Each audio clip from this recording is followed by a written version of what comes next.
I'm calling the meeting on the Committee of Health and Human Service Policy back to order. All right. Madam Chair, Representative Pearson. I would like to move to take House File 766 off the table. Okay. Representative Pearson moved to take House File 766 off the table. All in favor? Any discussion? Should I say first? All in favor? Aye. Any opposed? Okay, let's take it back up.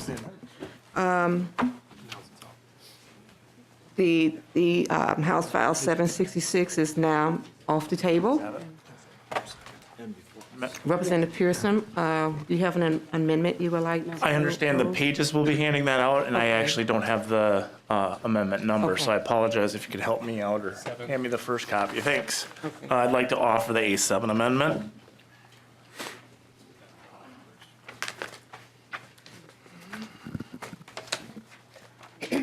Remember, we have the A7, it's coming your way.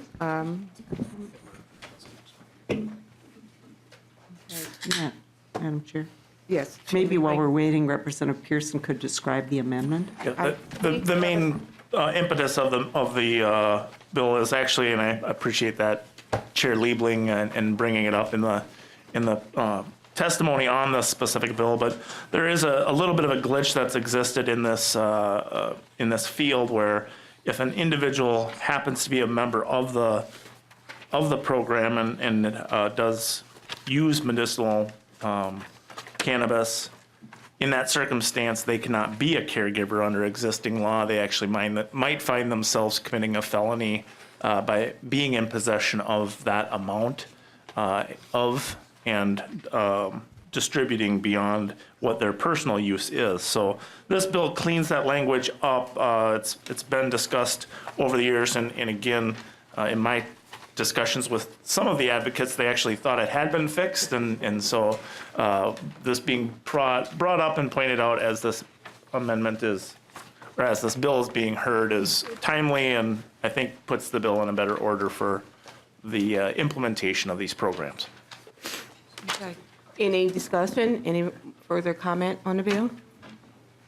Okay. Those are all in favor of the motion, say aye. Aye. All opposed? Okay. The amendment is adopted.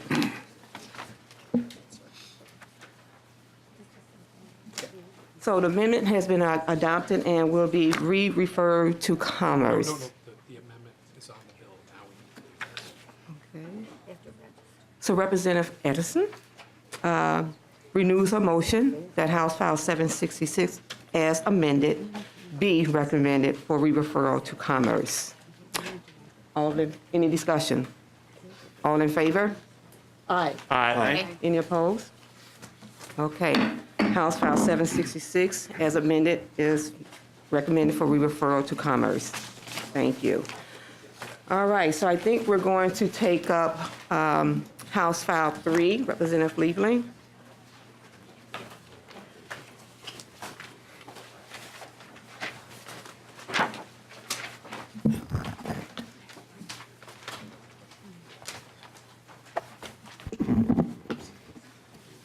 Madam Chair, I would like to move that House File 3 be recommended to be re-referred to, I think, Ways and Means, right?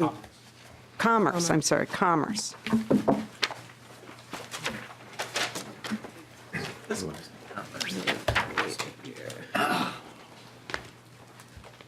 Okay, Representative Liebling, do you have an author's amendment? I do, Madam Chair. I would like to move the DE 1-2 amendment to put the bill in the shape in which I would like to discuss it. Thank you. So Representative Chair Liebling moves House, the DE 1-2 author's amendment. 3. All in favor, say aye. Aye. All opposed? No. The motion prevails and the amendment is adopted. Chair Liebling, could you please present your vote? All right. Well, thank you, Madam Chair, and thanks everybody for sticking around to talk about this very important bill. So What we've just done is replaced the language in the original Minnesota Care buy-in bill with the language from the governor's proposal, at least as it pertains to the Health and Human Services pieces of the One Care, what's being called the One Care proposal. And so this is, since this is the administration's proposal, and I thought it was appropriate to bring it to this committee separately as a bill to allow the administration to talk about it, to explain it, so that we can begin to really understand, and the public can begin to understand what the Walz administration is proposing. And that said, I may have some additional or this does not mean that this will be the House proposal. Let me just be very clear about that. It is working its way through, but tonight we are going to be focusing, first of all, on the proposal from the administration. So with that, I would like to turn it over to Marie Zimmerman and let her walk through and talk about the proposal in detail. Well, welcome to the committee, and thank you so much for hanging around. So can you please introduce yourself and the department that you're with, and then begin your testimony, please. Great. Thank you, Madam Chair. Madam Chair, my name is Marie Zimmerman, and I am the Assistant Commissioner of Healthcare and State Medicaid Director at the Department of Human Services. So thank you to Representative Liebling for that intro and for carrying this bill as well. Tonight, I'm here to talk about the governor's One Care proposal, which is actually part of a larger package that we have that relates both to the individual market, but also some pieces that DHS has as part of their proposal as well. The goal really here is that every Minnesotan should have access to comprehensive coverage when they need it, and they should be able to see providers in their own communities and access affordable medication. The governor and lieutenant governor have a comprehensive package that helps achieve this through the One Care package, in addition to other components of that package that relate to buying down premiums next year through a consumer subsidy and a state-based tax credit. To be clear, I'm not here tonight to talk about those two components, but I'm going to just quickly review the timeline so folks sort of understand how this works as a larger picture. I am here to talk about the three parts of the One Care proposal, and that is reducing the cost of prescription drugs and leveraging the state's purchasing power in that, increasing access to dental care, and creating a comprehensive buy-in coverage option. So with those three components and the other components that relate to stabilizing the individual market, the timeline for those are as follows. In 2020 starts the consumer subsidy, so that's the 20% discount that's in the governor's budget. In 2021, that subsidy plus a state-based tax credit will be implemented. And then in 2022, this starts the One Care package that I'm here to present tonight, is the uniform prescription drug and uniform dental benefit package. And then in 2023, we will have a One Care buy-in option that will be a platinum level product available starting in 2023. And then beginning in 2024 would be the first time that if other market failures occur, that the buy-in option would be available in a silver and gold level product. So that's sort of the high level overview and the high level timeline and how those component pieces all fit together. So as part of the One Care package, I'll start with the prescription drugs. So I'm just going to do a brief overview, and then I'm going to walk through the DE amendment, if that's all right with Yes, Madam Chair. please All right. proceed. So the One Care prescription drug package that's effective January 1st, 2022, really leverages the state's current purchasing power and how it manages prices and costs for purchasing the pharmacy benefit. It aligns how the drug benefits are purchased for medical assistance, Minnesota Care, and the buy-in option under a common structure.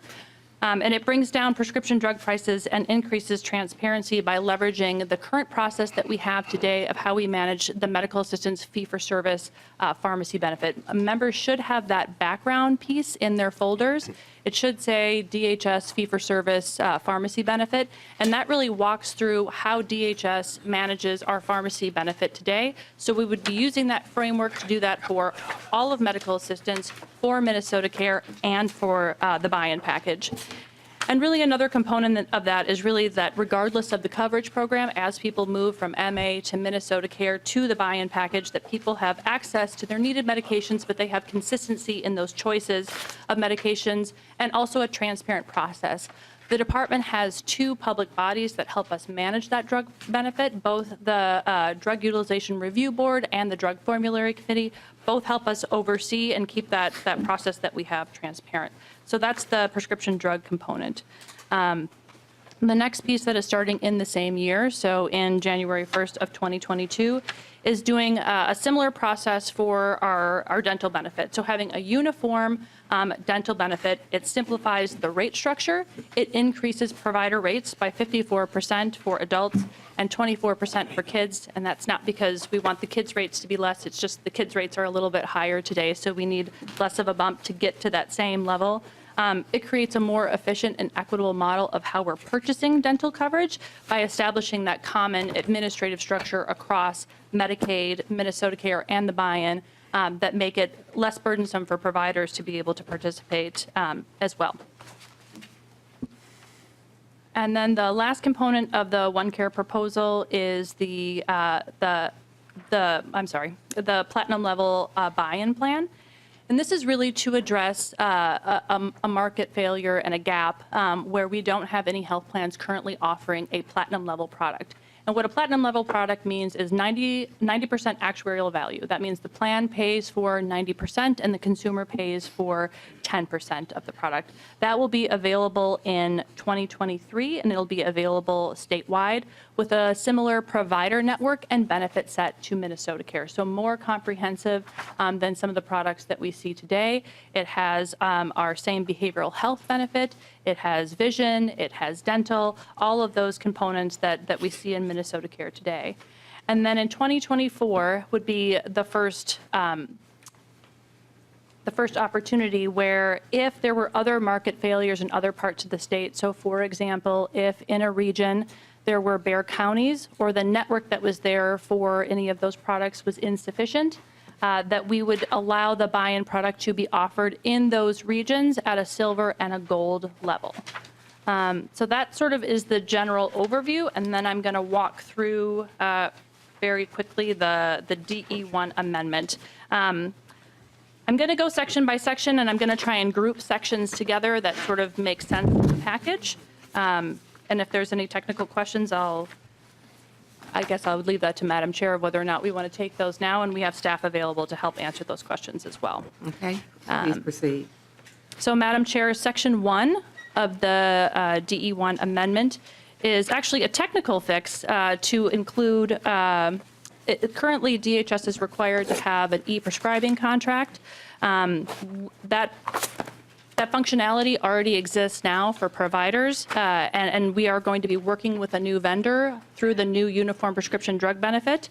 So we do not believe we need to continue to do that. Section 2 is the Uniform Dental Benefit Administration. It requires the department to contract with up to 2 dental administrators to administer the dental benefit for MA, for Minnesota Care, and the buy-in product. It also outlines some of the services that would be provided by the dental administrator, for example, provider recruitment, claims processing, all of those type of things. And then the effective date of January 1st, 2022. Section 3 is consistent provider participation, meaning that it requires pharmacies that participate in the MA program also participate in Minnesota Care and the OneCare programs under this proposal. Section 4 aligns the uniform prescription drug benefit in medical assistance. So DHS would administer the uniform pharmacy benefit similar to how it manages the MA fee-for-service program today. This means that DHS will directly pay providers and negotiate drug prices and rebates with the manufacturers, and that DHS is not going to contract with Pharmacy Benefit Manager or PBM. Section 5, 6, and 8 relate to the dental reimbursement rates. So it increases dental reimbursement, dental services by 54%, which establishes sort of the new uniform dental rate in lieu of all of the various add-ons that we currently have today for the different populations and provider types that we have. So it also then sunsets all of those current add-ons that we have today. We have a rural rate increase, one specifically for kids and for critical access dental. All of those are being reinvested in the larger 54% rate increase. And those are effective January 1st, 2022 as well. Section 7 and 9, those relate to the uniform prescription drug benefit for Minnesota Care and OneCare. It establishes a new section today that establishes the uniform pharmacy benefit similar to MA. So we have language that kind of exists like that right now in the MA statute. So we're sort of putting that also in the Minnesota Care statute as well, and clarifies where Minnesota Care has some differences from MA, such as the fact that Medicaid participates in the federal drug rebate program. It also leverages the transparency principles that are used in the MA program, like the one that I mentioned around the Drug Formulary Committee. It aligns the coverage rules with QHP requirements to comply with federal rules. It clarifies that there are no clawbacks, gag clauses, any things that are currently used by pharmacy benefit managers. I'm sorry, I'm just reading my notes here. And that the payment rates are competitive to minimize the cost for members, but transparent so that pharmacies know what their payments will be. In section 10 and 11, it establishes definitions used throughout the OneCare statute. So it just, Department of Human Services, essential health benefits, kind of more clarifying language. Section 12 establishes the OneCare buy-in program. It establishes things like the OneCare product will be available through the MNsure website, that we're going to ensure protection and financial sustainability of Minnesota's public health care program, so both MA and Minnesota Care, that there should be continuity of care when folks are transitioning between medical assistance, Minnesota Care, and the buy-in option. It establishes monthly premiums and aligns the premium administrations to the QHP rules to make sure that we're following all of the federal and state requirements. It sets the OneCare rates to be targeted at where the Minnesota Care rates are today, and the difference between those of Medicare. So just said another way, that we're paying Medicare rates. It sets the reserve requirements and establishes a OneCare buy-in reserve account in the state treasury where enrollee premiums will be deposited and used to cover all operational costs, claims payment, and other liabilities. It sets covered services in the buy-in to be the essential health benefits. That's a federal requirement in the Affordable Care Act. And that dental services equivalent to those provided in the adult benefit for medical assistance and also vision services as well. It establishes the authority for DHS to contract with a third-party administrator to administer the enrollment, claims, medical management, grievance, appeal, coordination of benefits, all of those things for the OneCare program. And it establishes the eligibility rules for the OneCare program. It also establishes the rules around enrollment, allows that enrollees that qualify for federal advanced premium tax credits can use that to purchase the OneCare buy-in product. It allows the commissioner to modify the covered services and payment rates of the buy-in after providing public notice and opportunity to comment. It directs DHS to seek federal authority needed to administer the OneCare program. And this sets the effective date for this section of January 1st of 2023. Section 13 also relates to the OneCare buy-in product. It establishes the Platinum Plan at 90% of actuarial value for all of the benefits. It also includes during the first 5 years, beginning in 2024, that if an area lacks affordable comprehensive option as determined by the Commissioner of Health, so that's the market failure that I described earlier, that we can establish a silver and gold level product for the buy-in. It also establishes that we have to meet all of the coverage, requirements around a qualified health plan. And Section 14 establishes the prescription drug benefit in OneCare and mirrors the one that I described earlier for Minnesota Care. And Section 15 establishes a risk adjustment study for the Commissioner of Commerce and the Commissioners of Commerce and Health to conduct a state-based risk adjustment study and report the findings and any recommendations to the legislature by February 15th of 2021. And Section 16 is just a repealer that's part of the dental package. Oh, I'm sorry.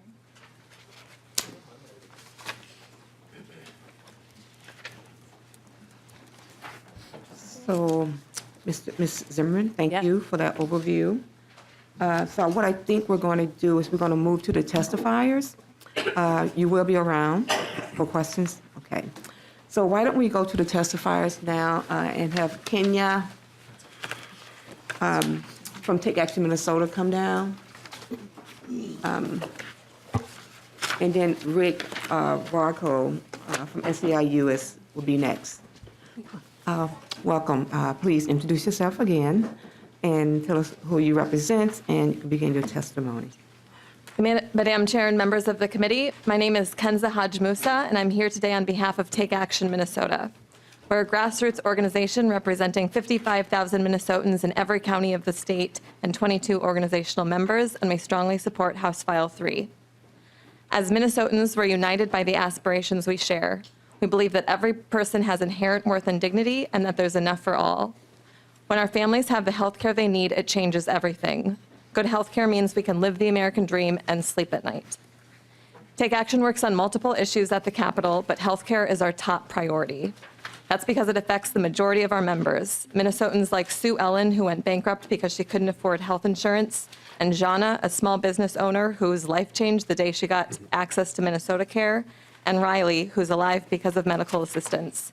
I'll pass around his letter to the editor, as well as a constituent from Duluth's letter as well. But Minnesotans fear getting sick. The private health insurance market isn't working. According to a new report by the Healthcare Value Hub, about half of Minnesotans, or 47%, either can't afford health insurance, they have health insurance, but they can't afford to use it, or they're forced to make impossible economic choices because their health insurance costs and medical bills are too high. This is wrong. Our government is responsible for making healthcare work for everyone. This means reining in healthcare costs and putting people first. Every Minnesotan should be able to have the freedom to access good public health insurance, no exceptions. Families should be able to afford the health insurance they have. Parents should be able to take their kids to the doctor without the fear of going bankrupt, and nobody should have to choose between filling a prescription and paying their rent. We need health insurance that makes us healthier. We strongly support Governor Walz's OneCare proposal, and we urge you to vote yes. Thank you. Thank you so much. Rick?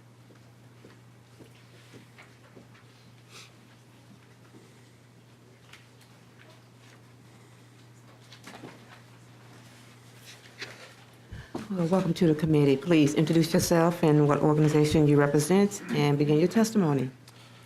Chair Moran, members of the committee, my name is Rick Varco. I'm the political director of SEIU Healthcare Minnesota. I'm testifying in support of House File 3 on behalf of our union. We represent 35,000 workers in hospitals, clinics, nursing homes, and self-directed home care. Our members strongly supported the ACA and MNsure because we believe everyone, patients and workers, deserve quality, affordable health care. Because of those bills, more people than ever got quality insurance. Still, too many on the individual market lack affordable options, and the number of those with insurance has been slipping. At the time the ACA and MNsure were passed, we strongly supported a public option to make sure everyone had an affordable choice. But we were told that the private insurance industry could do the job. Clearly, they have failed. I am sure all of you have heard time after time on the doors that premiums are too high, and that even when premiums are affordable, high copays and high deductibles strip insurance of almost any value. This is especially true for people with chronic conditions and pre-existing conditions. For example, when the son of our member, James Holt Jr., tried to find a plan, the best he could find would cost him $450 a month for the premium and a whopping $7,600 deductible. Since his insulin and supplies cost almost $1,300 a month, he decided to go without insurance until he could find a job with insurance. Within a month, he had died while rationing his insulin. House File 3, specifically the OneCare Platinum level option and the new prescription drug provisions, would give people like Alec an affordable option with far lower cost sharing. These lower cost sharing plans are extremely important for the broader section of our membership and the public at large, especially those considering early retirement. Healthcare is hard, dangerous work. In fact, it is one of the most dangerous jobs in America as measured by days lost to workplace injuries.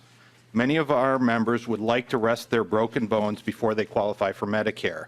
They could afford to retire, but only if there was an affordable insurance option. For them, the OneCare Platinum level product with its reasonable copays and deductibles would be the perfect option. We can debate what worked and what didn't work in the ACA and MNsure all day, but I think everyone will agree that the most successful parts were the expansion of Medicaid and the conversion of Minnesota Care to a BHP. OneCare expands on the success of our public programs by giving more Minnesotans an option for similar high-quality plans. These public programs work well because they level the playing field between consumers and insurance companies. Even with strong regulations and heavy subsidies, individual consumers still don't have enough power to force insurance companies to offer quality products. OneCare, through the Platinum option and the further contingent Gold-Silver options, aggregates their power with the power of medical assistants in Minnesota Care to get them a better deal. In fact, the main argument against OneCare seems to be that it will work too well and too many people will choose it as an option. But if at the end of the day people get better insurance, why would we let that stop us? Thank you very much. Thank you. Okay, Joanna, from the Land Steward Project, and Matthew Bergeron from the Minnesota Oral Health Alliance. Hi, welcome to the committee. Please introduce yourself for the record and what organization you're with, and receive your testimony. Good evening, Madam Chair and members. My name is Johanna Ruprecht. I'm a policy organizer with the Land Stewardship Project in Lewiston in Winona County. Our current healthcare system is a major barrier to having thriving rural communities with more farmers on the land and with people choosing the work they want to do without worries about healthcare coverage. Every person is inherently valuable and deserves quality healthcare. Right now, too much power in our healthcare system is held by corporations that value profits above people's needs. We support House File 3's major steps toward a healthcare system that meets Minnesotans' needs. The provisions for uniform pharmacy and dental benefits are innovative, meaningful steps. Using our state's purchasing and negotiating power to improve costs and access for Minnesotans moves us forward. In making healthcare coverage available through the public OneCare plan can help many of the people for whom the private individual market does not work. One of those people is Jennifer Jaco DeVries, a member of our healthcare organizing committee who couldn't be here today. Jennifer lives in Brainerd in Crow Wing County.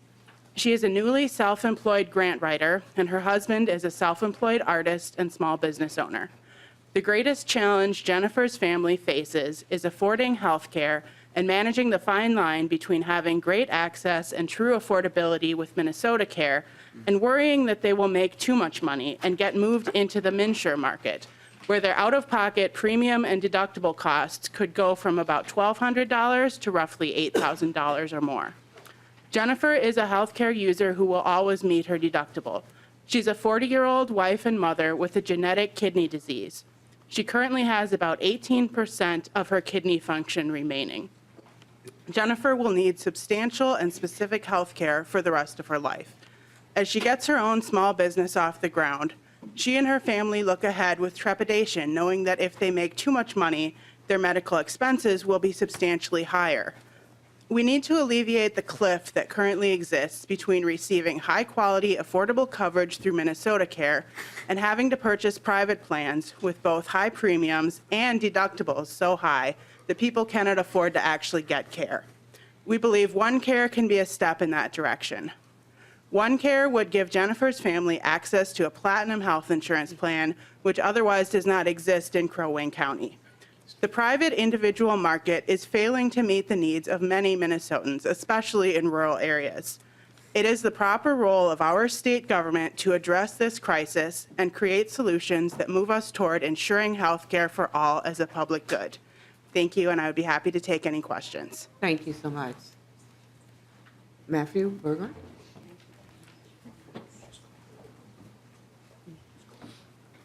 And how about after Matthew, Diane Hanson? Welcome to the committee. Please introduce yourself for the record and what organization you are for, entity, and proceed with your testimony. Thank you, Madam Chair and members. My name is Matthew Bergeron, and I'm an attorney with the law firm of Larkin Hoffman. I'm before you this evening representing the Minnesota Oral Health Alliance, a coalition of critical access dental providers who serve over 250,000 primarily low-income and uninsured Minnesotans.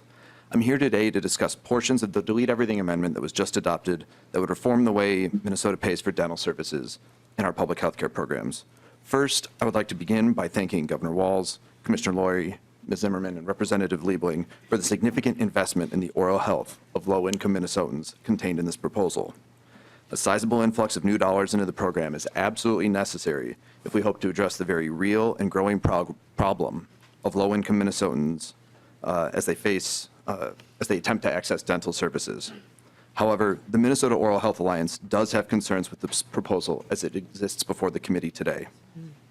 Specifically, the Minnesota Oral Health Alliance is concerned that any rate reform proposal that repeals the critical access dental program, the rate enhancement associated with it, as well as the rural access and children's rate enhancements, runs the risk of jeopardizing the fiscal solvency of the safety net dental providers.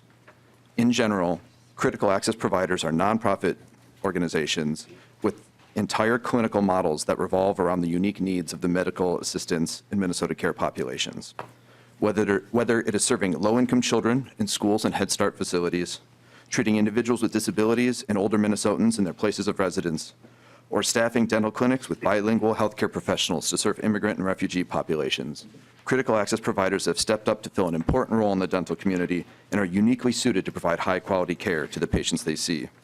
Unfortunately, the current language contained in House File 3 repeals the critical access and other rate enhancements in favor of an across-the-board rate increase. The Oral Health Alliance is concerned that the proposal's reliance on the historical medical assistance fee-for-service rate does not accurately reflect the rates that critical access providers are currently paid, and therefore creates a very real possibility that the essential safety net providers could see a reduction in reimbursement as a result of the reform. We believe that any proposal that reforms the manner in which medical assistance dental services are reimbursed should hold safety net providers harmless and recognize the unique role they play in our delivery system. The Oral Health Alliance looks forward to continuing to work with the governor, his administration, as well as the legislature on this proposal as it advances through the legislative process. And I thank you for the opportunity to speak with you this evening. Thank you. Diane Hanson, please. Now, why don't we have Bruce Miller also come down? Hi, welcome to the committee. Please introduce yourself for the record and who you're with, and proceed with your testimony. Thank you. Madam Chair, members of the committee, my name is Diane Hanson. I am a homemaker and a volunteer with AARP Minnesota and a constituent of Representative Liebling's. I'm here to testify in support of HF3, the One Care buy-in option. I want to thank Representative Liebling and Governor Walz for their leadership on this issue.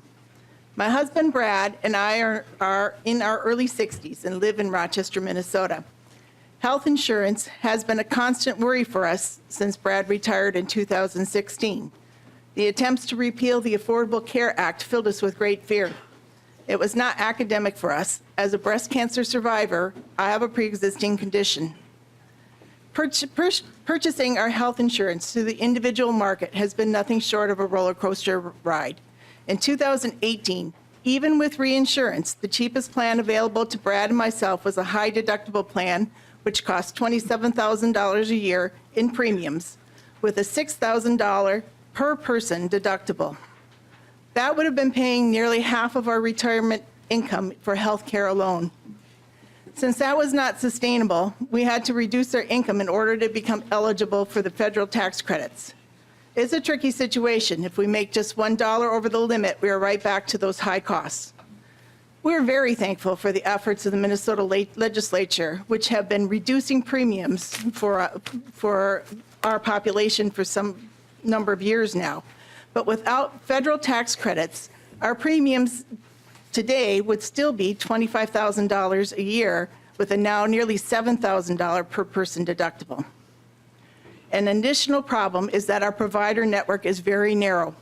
We are blessed to be able to use Mayo Clinic for our primary care, but providers outside the southeast corner of Minnesota are all out of network, and our plan has no out-of-pocket maximum for out-of-network care. When Brad broke his ankle in Wisconsin last year, we had to come back to Rochester for his surgery. The same would have been true if he had broken his ankle here in the Twin Cities, because everything here, as in Wisconsin, is out of network. Unfortunately, people looking for individual insurance do not have the bargaining power to bring their costs down or expand their provider network. Insurers are not particularly eager for the business of individuals, most especially not if we have health problems or are at a higher risk. Providers in outstate Minnesota are not so plentiful as to cause robust competition. This is true even in Rochester, where our only choices for primary care are either Mayo Clinic or Olmsted Medical. Brad and I have been lucky so far in that we've been able to qualify for the federal premium tax credit and have only a couple years left to go before we're on Medicare. But as we diligently watch every cent in our own income, our hearts go out to others, especially the farmers and small business owners who cannot opt to earn less in order to get help with their health insurance. That's why we were excited to hear about the OneCare buy-in option. We think it could really help people on the individual market, especially older folks like us who have the highest premiums, by giving us access to a broad network of providers at more reasonable prices. That's real relief to middle-income people buying in the individual market. Brad and I urge you to support HF3, the OneCare buy-in option. Thank you so much for the opportunity to testify. And thank you so much for being here. We have Bruce Miller. And after Bruce would be Tara Erickson. Welcome to the committee. Please introduce yourself for the record and who you're with, and begin your testimony. Good evening, Madam Chairman. I am Bruce Miller with Minnesota Farmers Union. I want to thank the committee for this opportunity and thank Chair Liebling for this, also for this opportunity to discuss something that is an incredibly important issue in rural Minnesota. Over the last 2 years, we have held and conducted 23 listening sessions that we called Rural Voices discussions in every corner of Minnesota. Between 750 and 1,000 people came to those sessions, and they were organized in such that people who came to them, these weren't your usual listening sessions where you go and you listen. These are ones where people actually got to talk. In 23 out of 23 of those sessions, the high cost of health care dominated the discussion. Farmer after farmer after farmer, hundreds of farmers stood up and told us that they were paying $25,000 to $45,000 in premiums and deductibles, and that it is the most hidden input cost of their whole farming operation. We were in Mankato, Minnesota, when a farmer from Rochester drove over because he had missed the meeting by Rochester and said he had to come because his wife and he had been talking about it, and they were paying out over $45,000 in premiums and deductibles, and they never, ever met their deductibles. It was all pay in, never receipt of any of this, no matter what they were to do. So this is the kind of issue that is impacting people. They've made it clear that they've paid their premiums for years. They have never met their deductible. Essentially, they have paid out, but have never been on the receiving end of that coverage. And they now, when they go to their banker, especially, as you all know, we're in the 5th year of a 3-year turn down in agriculture. They go to their banker, and their banker says, you have to cut costs. You have to get that pencil out. And you look at that bottom line, and you look at that input cost of healthcare, and you say, can I do it? And at the same time, you know that farming has just passed mining as the most dangerous profession in America. So here you are in a dangerous profession looking at whether or not you can afford health care, and you're looking at whether you can afford to continue farming, and you're looking at depressed farm prices for crops and milk and anything else you're doing, and you're sitting there And when this farmer was speaking and the tears were running down his face, everyone in that full audience in Mankato, 50 people in that room, the farmers sat there and nodded. This was not new news to them. And their biggest disappointment, committee members, is that over the last 2 years, no hearings were held. So thank you, all of you, whether you support this program or not. Thank you for this hearing. This is the first airing of this issue we've had. And it's not just a 2-year-old issue. This is a long-term issue that's affecting the health, the vitality of rural Minnesota, of small businesses and family farmers. We're all impacted by what's happening out there. Now, if I had one criticism of the bill, it would be, can we move all of those dates up by about a year? Because, you know, we've got farmers that aren't going to be back this year or next year. And one of the reasons they aren't going to be back is because of the high cost of health care. This is a concerning issue. This is a high priority issue for Minnesota Farmers Union. We're about to go in the field with 8 more of these Rural Voices discussions. And when we do that, and if I hear the same things, I will again report it to you and to the governor and say immediate action may not even be quick enough. And so, Madam Chair, Chair Liebling, committee members, I want to thank you for this opportunity to be the voice of those farmers who could not be here tonight because they're out on the farm dealing with all of the pressures that they're dealing with. So thank you. And if you have any questions, either for now or afterwards, I'm happy to meet with you and discuss this. And if you want copies of this report that we did last year on this issue, I'd be happy to make those available to anyone who wants them and have further discussions. Thank you, Madam Chair. Thank you so much, and thank you for bringing the voices of all those farmers into this hearing. Appreciate it.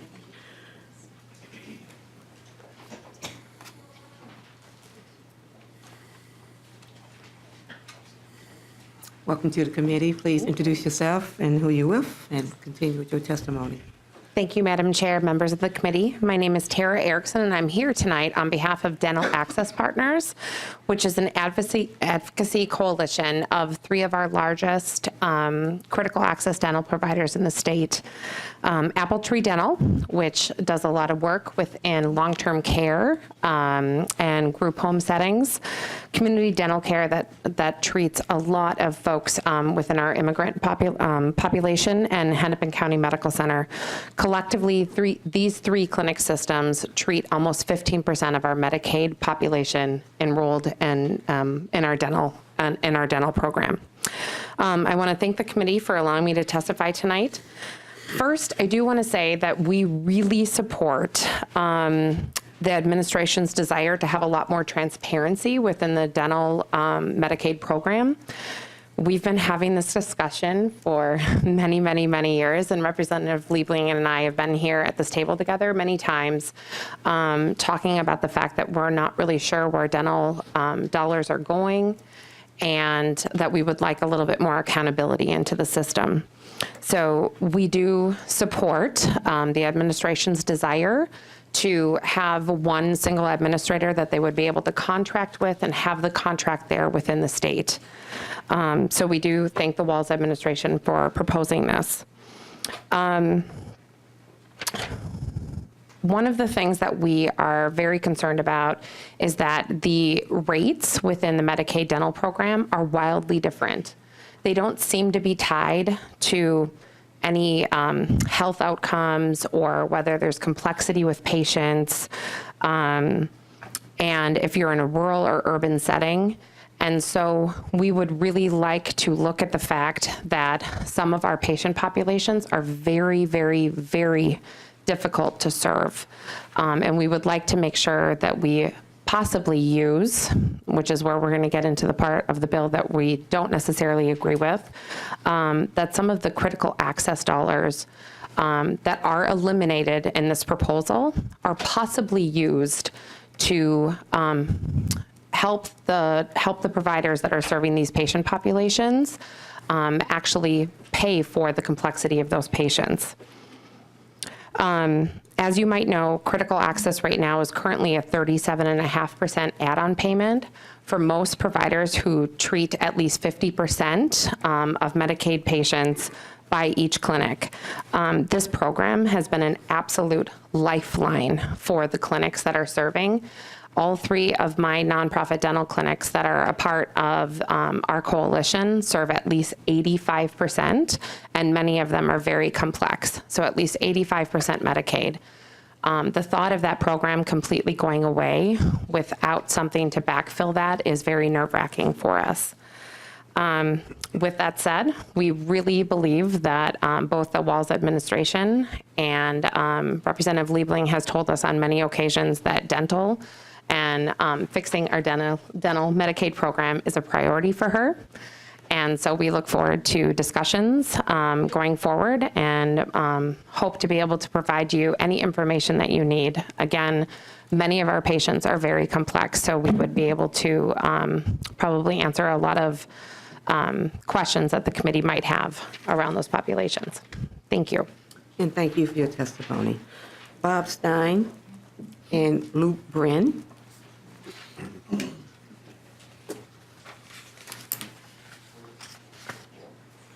Hello and welcome to the committee. Please introduce yourself for the record and share with us the organization that you represent and begin your testimony.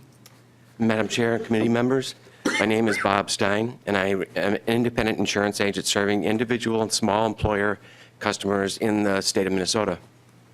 I'm here today representing the Agents Coalition, which includes 4 professional agents associations in the state of Minnesota, including Minnesota Association of Health Underwriters, National Association of Insurance and Financial Advisors, the Professional Insurance Agents, and Independent Insurance Agents. Collectively, we represent over 54,000 licensed insurance agents and their employees. As such, we work closely with groups and individuals in the market and consumers on a daily basis. We stand opposed to the OneCare proposal. The bill creates an uneven playing field where the government insurance company that is created by the same state government that is supposed to be the referee in a marketplace. First, it attempts to own products from the premium withhold with all other insurance products sold on MNsure that must pay. Instead, it creates an undefined in lieu of reimbursement to MNsure. We do not know from the bill language whether the in lieu payment to MNsure is included in the enrollee premium or will be subsidized by the taxpayers. Second, the bill deems OneCare to automatically meet HMO regulations under Chapter 62D, accident and health insurance regulations under 62A, market rules under 62K, and MNsure rules under 62V. The plan uses Medicare rates for reimbursements. Commercial plans have been shown by Minnesota Community Measurement to be 87% higher on average than those rates. That means that as people move to the individual and small group policies, that doctors and hospitals in your communities will have their rates cut, triggering layoffs and cuts to essential services in your communities. This is going to financially devastate the greater Minnesota healthcare service industry.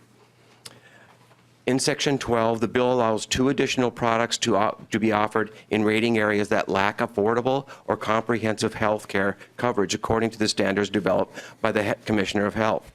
Note that neither term is defined. Instead, the bill is a roadmap so that the administration can set their own standards in a manner that allows them to declare any rating area deficient and state that could launch all 3 products statewide. We feel this language is every way is designed to tilt the playing field in favor of the state so that private insurance products are wiped out by a state insurance company that does not have to comply with regulations, reserve requirements, and consumer protections. It uses strong-arm language to force carriers, doctors, and hospitals to participate in a plan and thus sets up an eventual destruction of the individual and small group market. In short time, Minnesotans will be left with no other choices other than government-run programs. If this is your intention, we believe Minnesotans have the right to know that up front. Please oppose OneCare.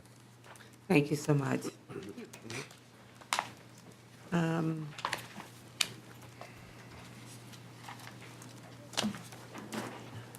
Hello, welcome to the committee. Please introduce yourself for the record and who you're with, and continue with your testimony. My name is Luke Breen. I'm a business owner. I own Perennial Cycle in Minneapolis. I'm a 3rd generation small business owner. I grew up working in my dad's family drugstore in Benson, Minnesota.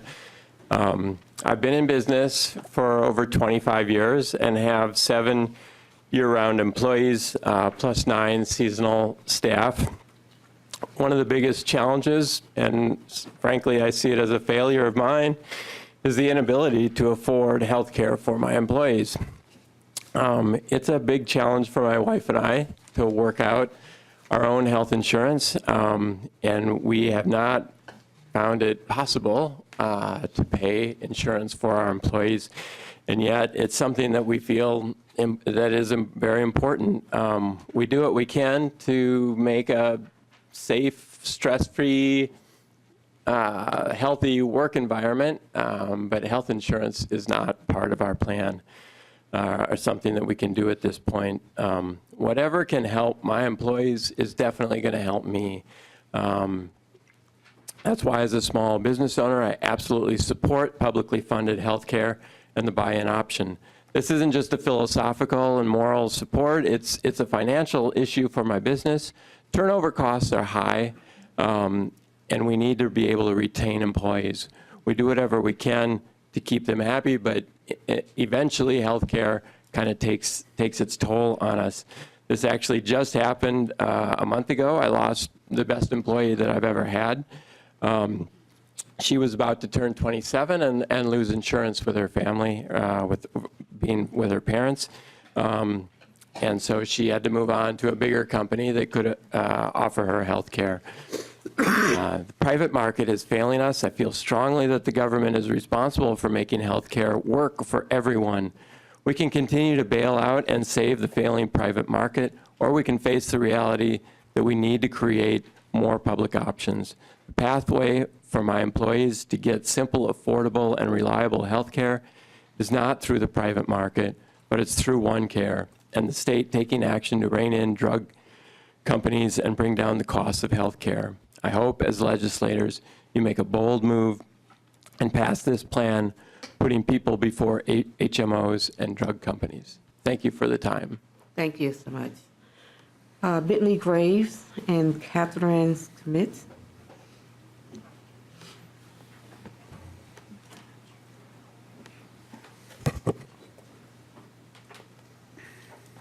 Welcome to the committee. Please introduce yourself and who you're with and continue on with your testimony.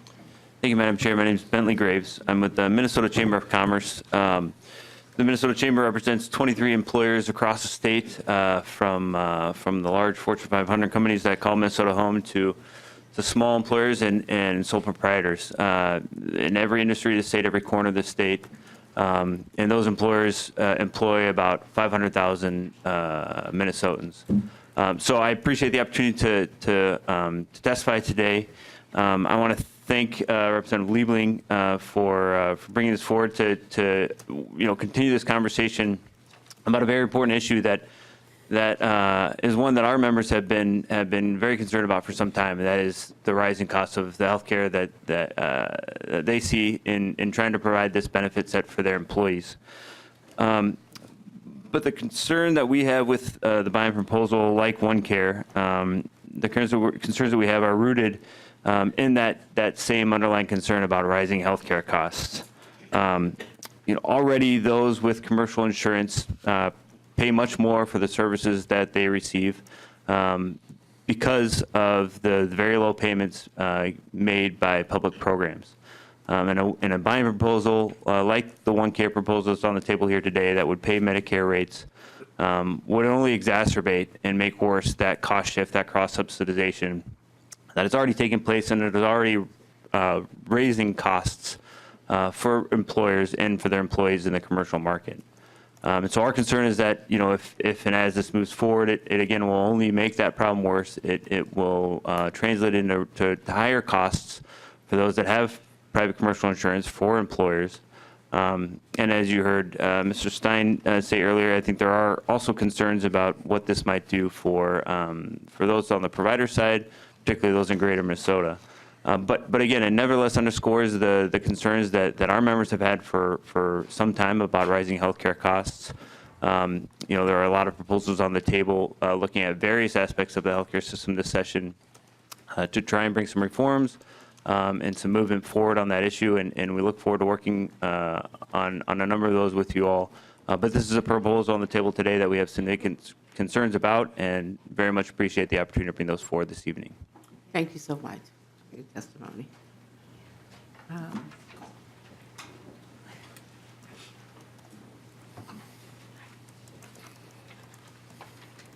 Hello and welcome to the committee. Please introduce yourself and who you're with and proceed with your testimony.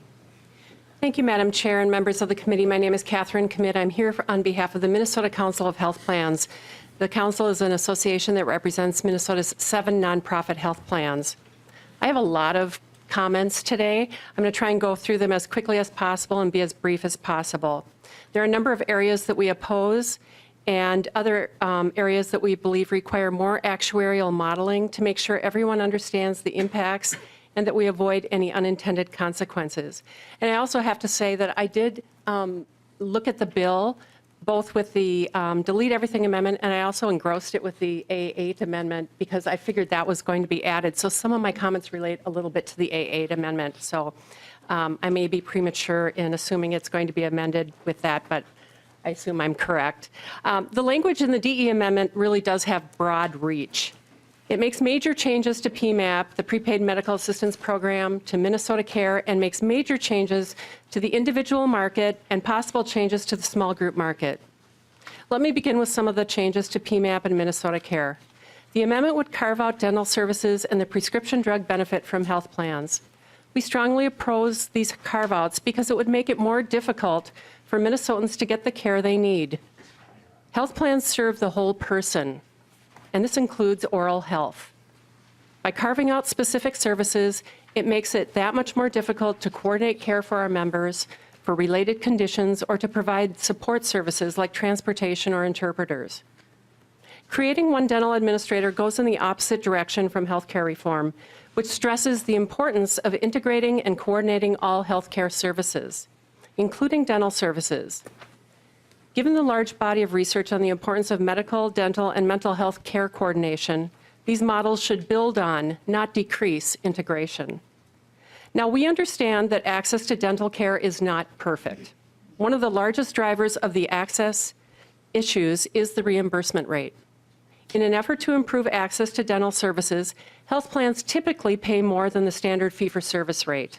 However, the fee-for-service base rate starts at such a low point that the amount that is needed to entice dentists to serve state public program members is often significantly higher than the fee-for-service base rate. This bill proposes a 54% rate increase for dentists. Is a rate increase needed? The answer is most assuredly yes. But here is the public policy question for the committee. What is the tipping point where the rate increase is enough to entice dentists to serve state public program members? Is it 54%? Is it higher than that? This is the key question in this debate that must be answered before we look at major changes, such as carving out dental services from health plans. As it relates to prescription drugs, DHS, through their contracts with the health plans, have moved to a state-based preferred drug list. This amendment goes a step further by carving prescription drugs out altogether from the health plans. Carving out drugs assumes that the state can achieve something that the health plans cannot achieve. We don't understand that assumption. We oppose the complete carve-out of pharmacy services as it disrupts coordination of care, creates multiple customer service points for members, and takes away the health plan's ability to truly manage the patient holistically. Lack of care coordination will have a negative impact on patients and their health. Given some of the proposals before Congress and the recent executive actions proposed by the current administration, we feel it is not appropriate for the state to be moving in this direction at this time. Moreover, last week, before Congress, 7 drug company executives testified about the use of rebates. There are substantial questions about the viability of continuing the rebate system. We also have some comments and concerns on the proposal to create the new buy-in programs at the platinum, gold, and silver medal levels for people in the individual market. First, we appreciate the acknowledgement that something must be done to stabilize the individual market to make coverage more affordable and accessible for Minnesotans. The original bill required the commissioners of DHS and Commerce to study and submit a proposal on the OneCare idea to the legislature by March 1st of 2020. The A8 amendment is if it's adopted, will require the commissioners to contract with an actuarial consulting firm and prepare a report to the legislature by December 15th, 2019. This is a good idea, and we think it will yield useful information. Establishing the OneCare program is a huge undertaking, and we strongly agree that more actuarial modeling is needed to ensure the changes being proposed will result in a program that is financially sustainable and affordable and does not have unintended consequences. In reading this proposal, we've identified many issues and concerns. For example, on page 12.18, the bill refers to the commissioner defined as the DHS commissioner, the Commissioner of Commerce, and the MNsure Board, but there's no mention of the Department of Health, who has oversight of the HMOs. If DHS is deemed to meet and receive certification and authority under the HMO statutes and must be in compliance with HMO statutes, they are also supposed to be regulated by MDH and are required to meet and comply with all of the same chapters of statutes applicable to HMOs, including 62A, 62M, 62Q, and 62J, among others. As written, we are concerned that this language does not create a level playing field between the state and the health plans. For example, how would network adequacy requirements work? How would they apply to this new entity? How does DHS intend to meet those requirements given how difficult it is to find providers in certain parts of the state? On line 13.11, the bill says the OneCare buy-in shall be considered a public health care program for purposes of Chapter 62V, which is the MNsure chapter. The language also says the commissioner has the authority to accept and expend all federal funds made available upon federal approval. I bring this up because under the new federal 1332 waiver guidance, CMS has indicated that going forward, it intends to grant 1332 waivers that support market-based programs, but not government programs. This seems to fly in the face of that guidance. Is this the intent of this bill? In terms of covered benefits, subdivision 5 on page 14.3 states that the plan includes dental and vision services. Subdivision 9 on page 15.13 relates to premium subsidies, cost sharing, and other subsidies. However, under federal law, the advanced premium tax credit cannot be used for vision or dental services unless the state approves an additional subsidy. This means that patients and consumers will have to be billed separately for the premiums associated with dental and vision benefits. This will be administratively challenging and very confusing for people. To change this would require a change to the existing 1332 waiver. On line 13.25, the language talks about rates to providers and indicates that the rates are not paying at the cost of care, but they are based on rates under 256L, which is the Minnesota Care Statute, plus the aggregate difference between those rates and Medicare rates. Providers will need to recoup losses, so we can expect they will cost shift to health plans that offer products in the commercial employer market. Stated another way, this will exacerbate cost shifting by providers due to the underpayment for state public programs and raise costs for people and employers who purchase coverage in the commercial market. In subdivision 6 on page 14.8, DHS intends to hire a third-party administrator or TPA to administer OneCare. The scope of this work is large, but there is no language to explain how TPAs would be paid. Should that be clarified here? Another question we have relates to who will take the financial risk for OneCare? Will DHS take the financial risk? How much risk will there be? What is the $112 million in reserves going to be used for if all of the costs are supposed to be paid through enrollee premiums? What if there are losses? How long does DHS have to replenish the $112 million in reserves? Would rates in year 2 have to be raised to make up for any losses in year 1? The language on lines 15.18 through 15.20 states the commissioner may modify the covered benefits and payment rates. Does this mean that if the state is running low on funds, that they can ratchet down the benefits and or the reimbursement rates to providers? Could they do that in the middle of a plan year? Would there be any harmful effects on access to care for patients? Regarding section 12 of the bill in subdivision 2 on lines 15.31 and on to page 16, the language states that the commissioner may use data collected under section 62U.04 subdivision 11, which refers to the all claims payer database. We oppose this provision. This is not the appropriate resource to use to develop rates or monitor triggers, as the data is outdated.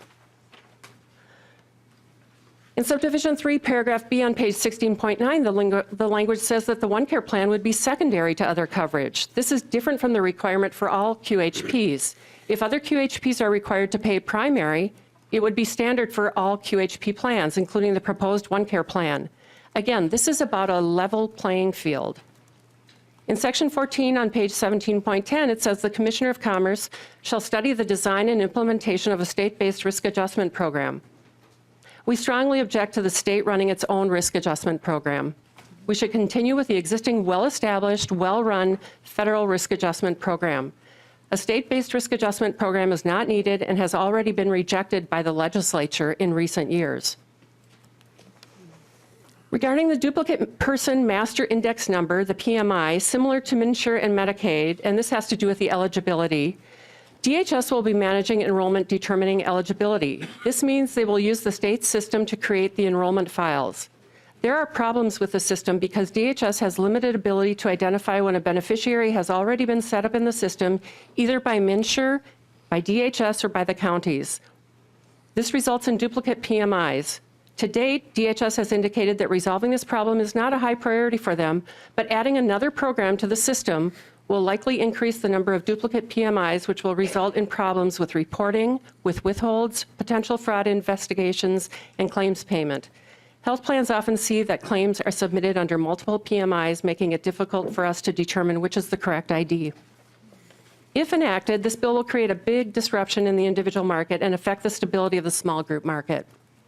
This has the potential to affect hundreds of thousands of Minnesotans. The language in the A8 amendment, which has not been adopted yet, on lines 2.26, include language to require DHS to study an expansion of Minnesota Care that would provide individual and small group health coverage rates at no higher than the Minnesota Care rates. If this program is expanded, it will likely mean the demise of the individual and most of the small group market. This will have a major impact on the commercial market. Now, giving the program several years to be set up makes sense. But what we don't see in this proposal is what will happen between now and when the program goes into effect on January 1st, 2023.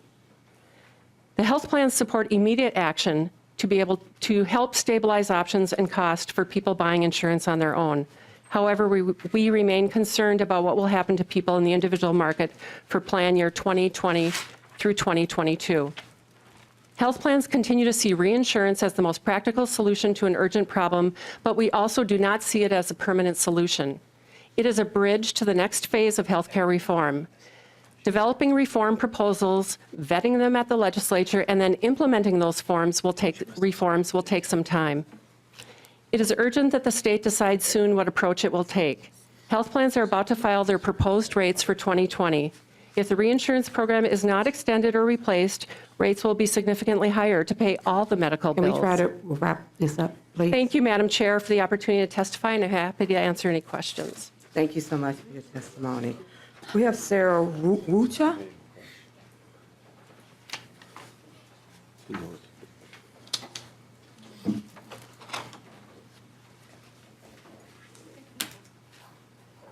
Welcome to the committee. Please Thank introduce you. yourself for the record. Good and evening, who you Madam with. Chair, committee members. I'm Sarah Wofja. I'm the Director of Children's Dental Services, which is a 100-year-old nonprofit serving Minnesota's low-income children and pregnant women.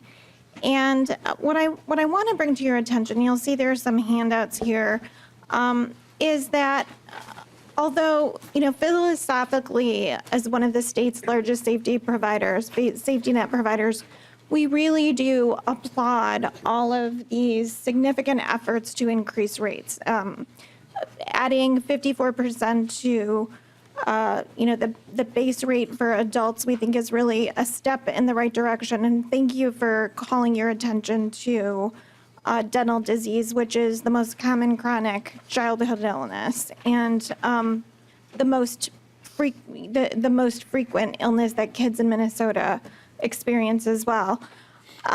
But we're seeing, as the language is currently written, that there would be perhaps some unintended consequences about what the impact would be on Minnesota children. Just to give you an example, In 2018, Children's Dental Services served 37,000 children across Minnesota in primarily counties that are designated as health professional shortage areas.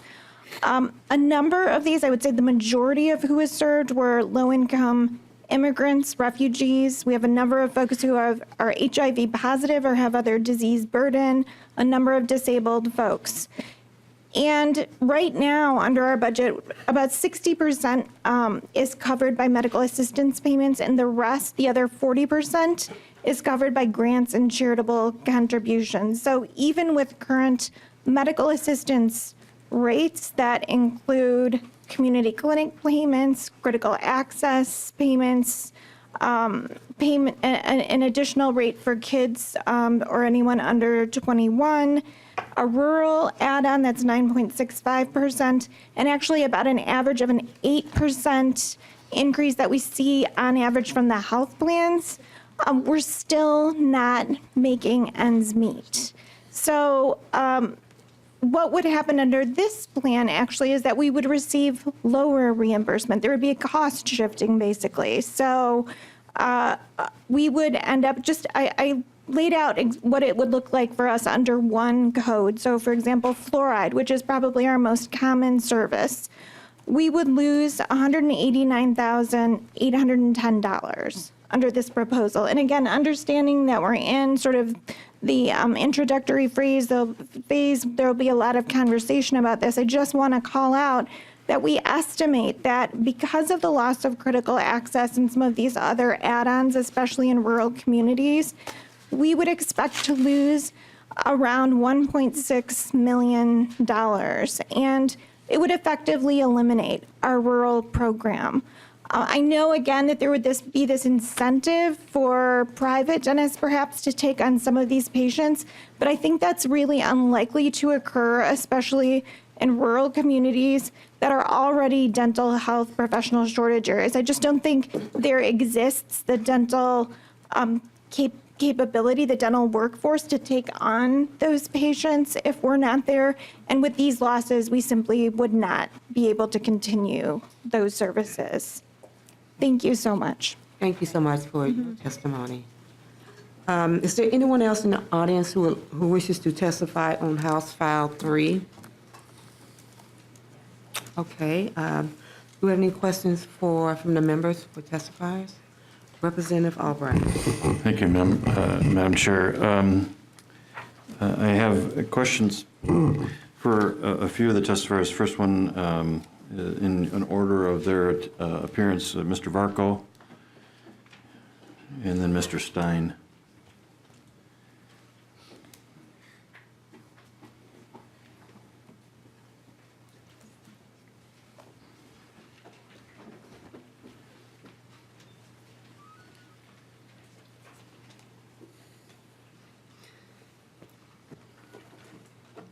Representative Albright. Thank you, Madam Chair. Mr. Varco,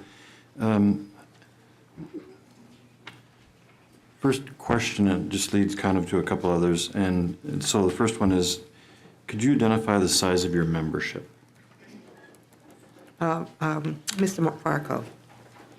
Madam Chair, Representative Albright, we represent about 35,000 workers altogether. Representative Albright. Madam Chair, Mr. Varco, are those that are in the membership offered some form or any type of association plan, health plan? Mr. Varco. Association. Madam Chair, Representative Albright, can you give me a little better refresher course on association health plan? Is that Taft-Hartley plan? Thank you. Mr. Varco, in typically an association of any note, as part of subscription fees or membership dues or that type of thing, a health plan or advocacy on various issues is offered as part of that membership fee. And so my question goes to, is there a health plan offered to the members of SEIU? Mr. Varco. Chair Moran, Representative Albright. I can't definitively say no, but I don't think so. Our members who work in major hospital systems get their insurance through an employer-sponsored plan, which is usually self-insured. Our nursing home workers generally get, well, they either don't have employer-sponsored insurance, or it's what is offered through the employer is an employer's plan, not a union Taft-Hartley plan. Our self-directed home care workers do not get insurance through their job generally. Representative Albright. Thank you, Madam Chair.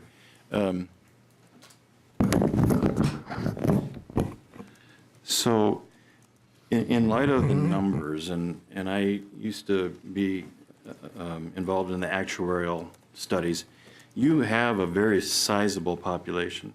So I guess my final question is, have you ever thought about offering a health benefit plan package to your members? Because obviously you have the demographic diversity as well as the population size that even if you went through underwriting, for an ongoing basis, even if you self-insured it, your rates would be very, very competitive to the membership of your group. And so this is only to find out more about, the processing. So I'm just wondering if you've ever undertaken a study or a modeling of that, for your membership.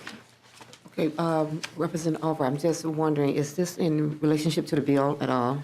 It is, Madam Chair, because Mr. Varco in his earlier comments made reference to the fact that some of his members are unable to realize health benefits that are satisfactory to the individual's needs or wants. And so I'm just trying to appreciate, for the sake of the committee and as well as for my own understanding in terms of a group of this size, why it wouldn't undertake a consideration of such an important benefit for the rank and the membership that they support.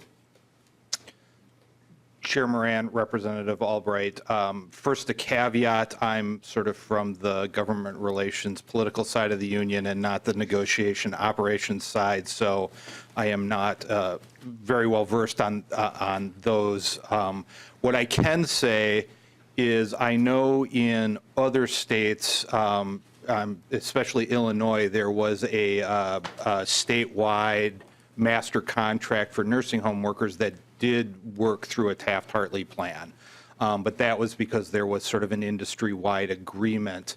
I think the biggest barrier to us in Minnesota getting one comprehensive plan for all of our members is we have multiple employers and we do not really have master agreements across industries. So just sort of trying to get everybody, that would require getting all of our employers to agree to the same plan. In terms of our members' access to health insurance and this bill in particular, just two things. One, I think for our members, it is the folks most interested are folks who are early retirees who would be foregoing their employer-sponsored insurance. And then many of our home care workers who are more likely to wind up on the individual market. And so one other thing, I noted in my testimony that our job is particularly dangerous, and I would say that we are not an especially good risk pool. That our members suffer a lot of on-the-job injuries, and as a result tend to have higher than average costs. Or at least that's sort of what I've heard. I wouldn't want to be held to that in a court of law. Okay. Thank you, Madam Chair. I have a follow-up question for Mr. Stein. Mr. Stein? Mr. Stein.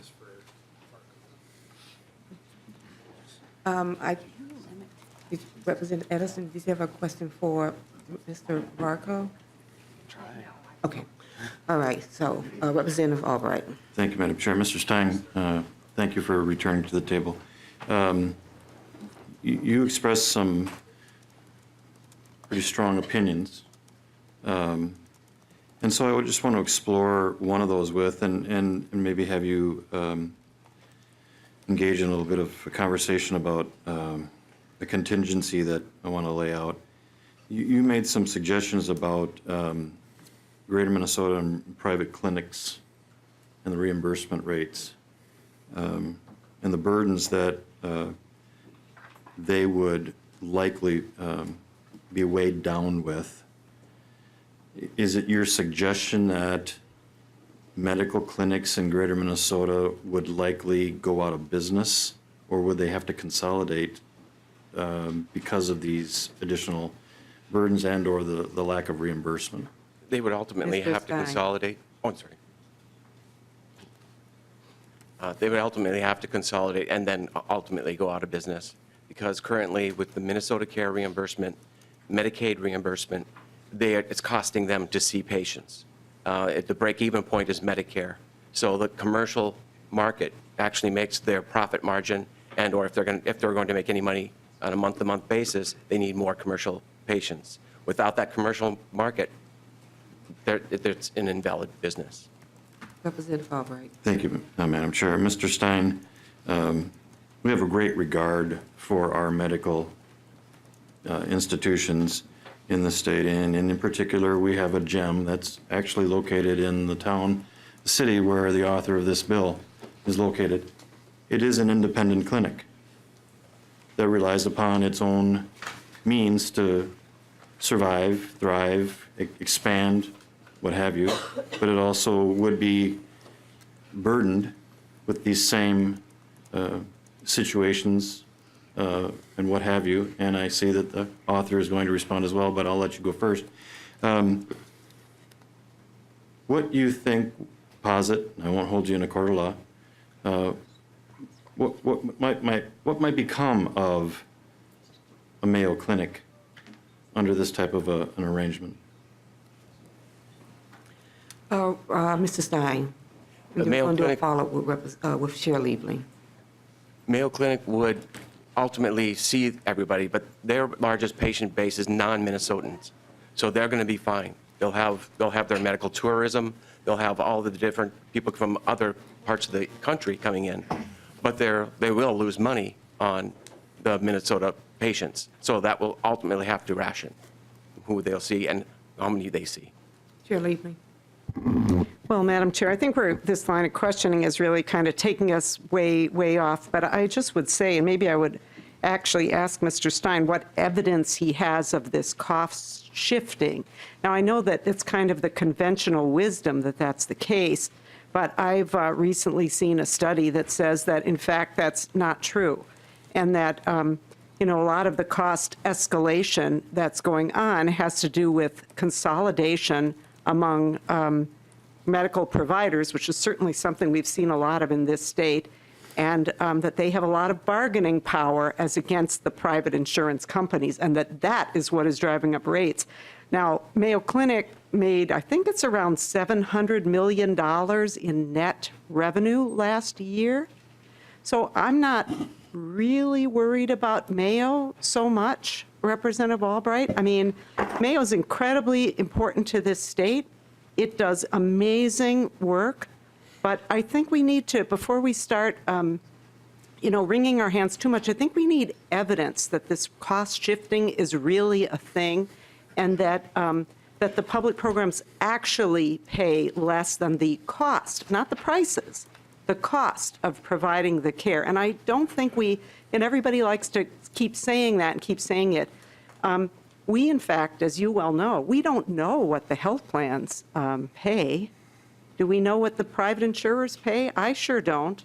So, I think it's a lot of speculation, and I think we have a lot to cover tonight. So, Madam Chair, I think we should, try to move this along.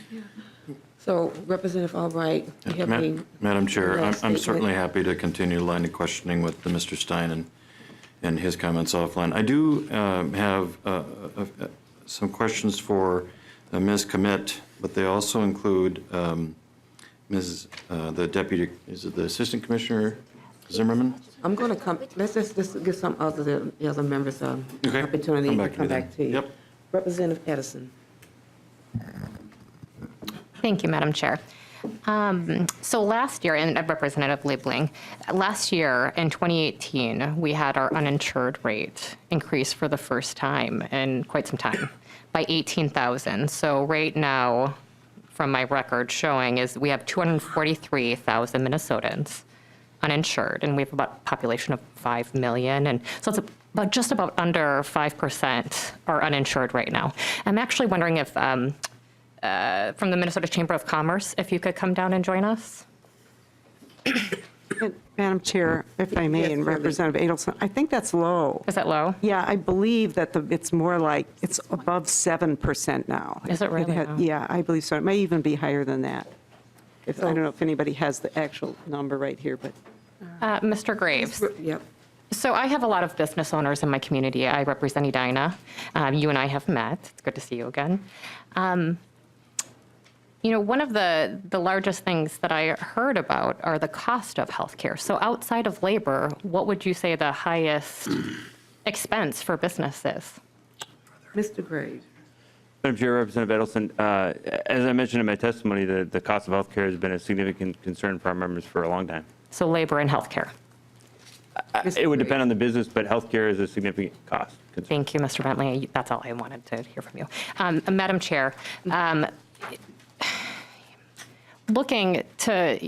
hearing all the testimony today, and I really want us to focus on figuring out solutions. So, Representative, I thank you for bringing this bill. I realize that in terms of provider cost and being reimbursed, those are also big issues for my district. I have several dentists, so I would like to talk with you offline about some of this.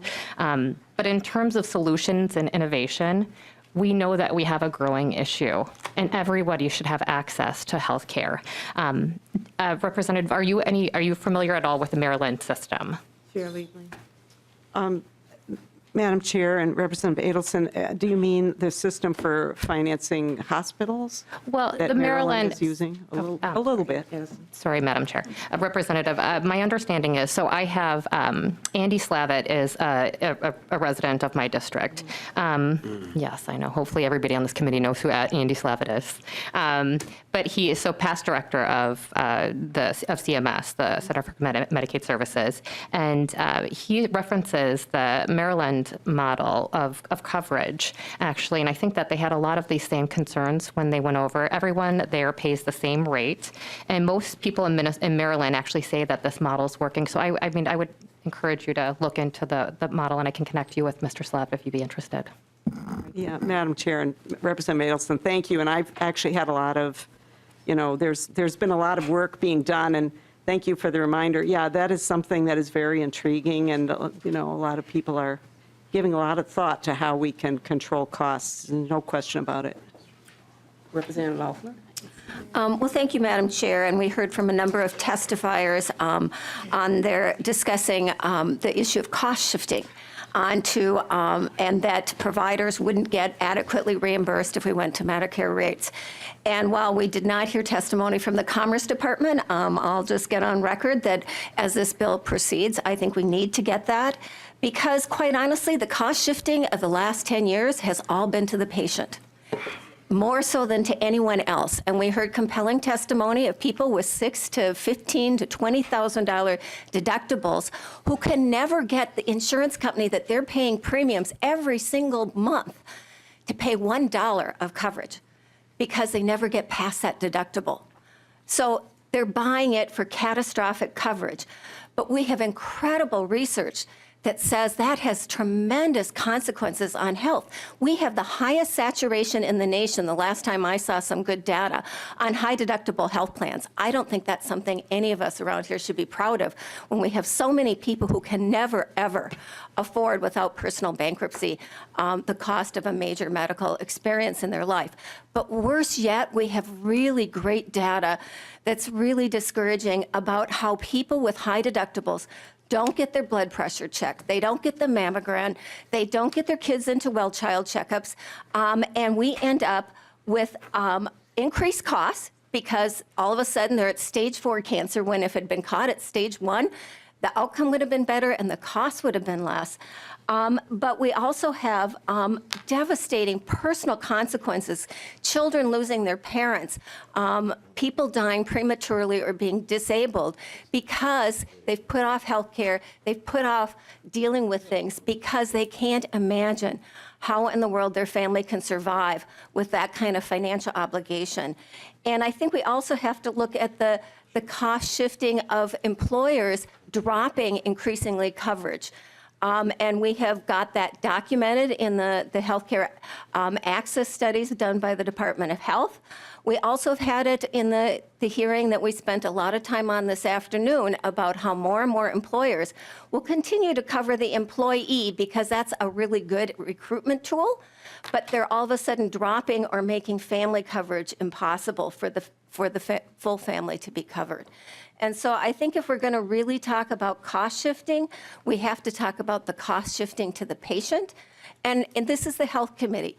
We have to worry about the healthcare outcomes because all of us around the table want to avoid unnecessary health costs. We want people to get preventative care. We want them to catch things early when it's cheaper to deal with it.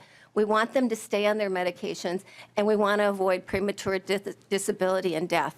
And you do that by getting people ongoing, reliable, comprehensive health coverage that they can cover. So if we want to have a debate about cost shifting, let's bring all the shifts in and talk about what's really going on. For the providers, the cost shift to them has been bad debt and collection. I've talked to a lot of providers who never used to have to use a collection agency and are doing it routinely now because they've got too many patients with these high deductible policies that can't make it. And they can't keep their doors open if they don't try and pursue at least some of that on a payment plan. And so there's been a cost shift to our providers. They're not getting the commercial reimbursement if somebody can't meet the deductible. And so I think we really need to understand the full market forces, and I'm hoping that as this bill proceeds, if we're going to talk about this, that we get some more information. And I really appreciate your bill, Representative Liebling. It's not perfect yet, but we're going to keep working to make it such. And I really appreciate everyone who came today to share their initial thoughts as we start this process. Well, Representative Laughlin, I just want to thank you for reminding us of the outcry that we've been hearing from individuals in relationship to the high deductible, high premiums, and the impact it's having on real people's lives every single day. And I think we needed to be reminded of that.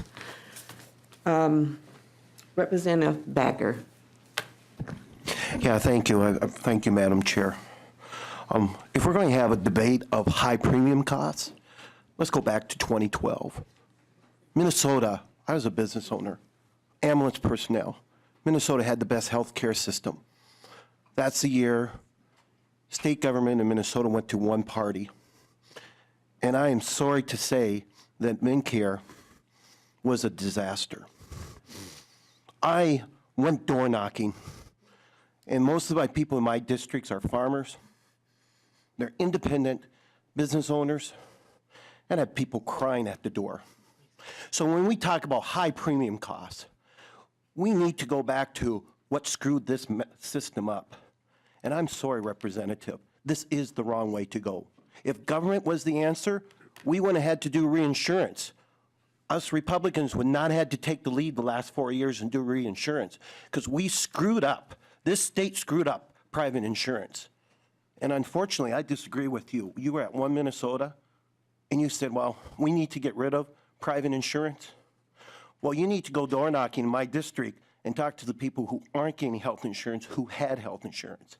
The stuff that we're hearing about, high premium costs, that's what caused the problems, ladies and gentlemen. And then, okay, let's say we go on this system. Let's just say we go on this system. Everybody has health care. You know what we're going to do with our rural hospitals? We're not going to have them. So everybody's on health care, but we can't get to a hospital because our hospitals in my district, I have 6 of the critical care hospitals in my district. That makes up 13%. One is above 1% profit. So I don't disagree with you, Representative Mayo. They'll get through. But what we're going to do is, my folks, myself included, when there's an ambulance run, I'm going to have to be transferring people 60, 70, 80 miles to get to a hospital. That's not very good health care. I cannot support this. Thank you. Representative Fisher. Thank you, Madam Chair, and I want to say thank you to Representative Liebling for bringing the bill forward.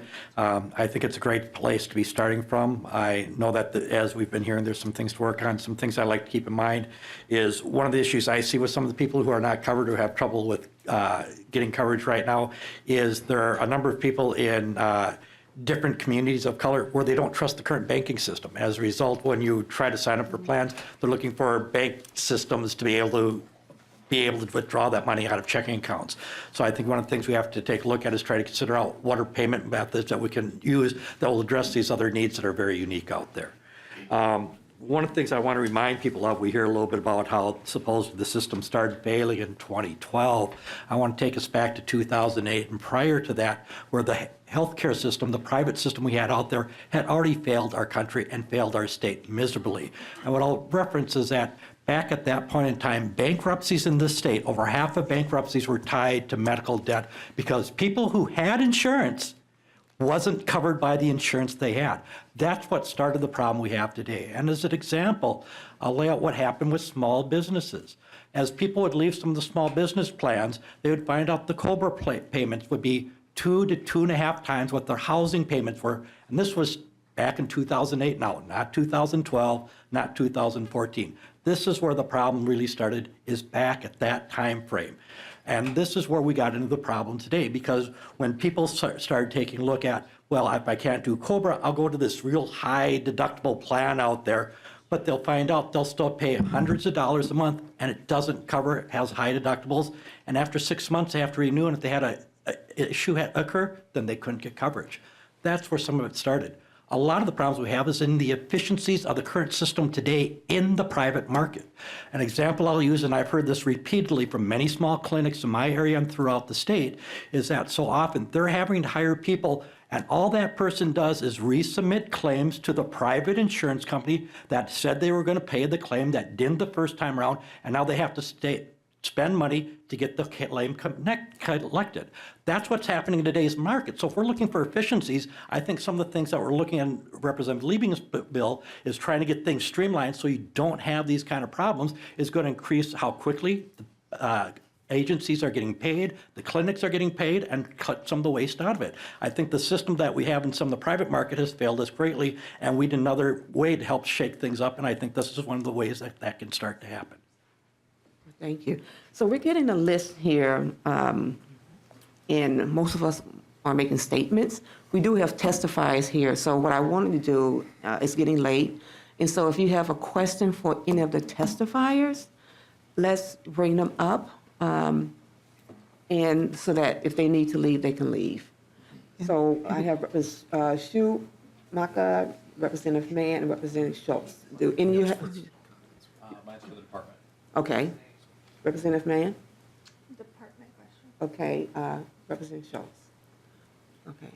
And Madam Chair, and I still do need to move the, well, we have amendments as well. There's more than just I one. wanted to Okay. get if there are any questions at all for the testifiers too.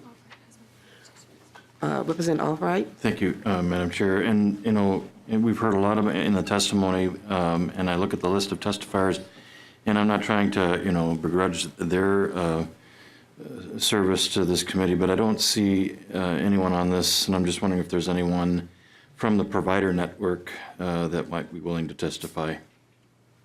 Do we It's have in the anyone here audience. from the Providers Network? Or the hospitals. The hospitals, maybe? No? Yeah, right there.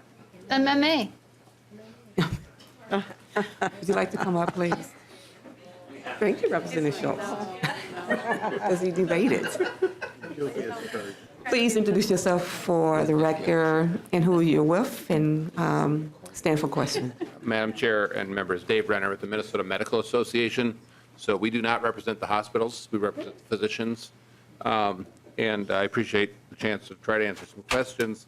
The MMA has reviewed over the last 2 or 3 years the issues of Minnesota Care buy-in, and we adopted policy about 1.5 years ago that said we could support Minnesota Care buy-in with a number of limitations, caveats. Number one, we do think it has to be at least at Medicare rates, Even though those are significantly below commercial rates, they're clearly better than Medicaid rates, and that's something that we thought would be a minimum. The second issue, and this is where we have some differences with the governor's proposal, is we believe that the buy-in should be limited only to counties for which there is one or fewer options of private coverage.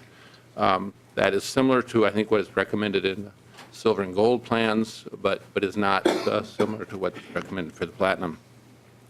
The third provision that we put in, that we believe that there still does need to be some definition of affordability, and we've used the 9.8% overall cost. So we do believe there still needs to be some upper kind of limit of affordability. So at this point, we have not taken a formal position on all of the OneCare, but that's the principles that we adopted about a year and a half ago, some of which fit, some of which do not.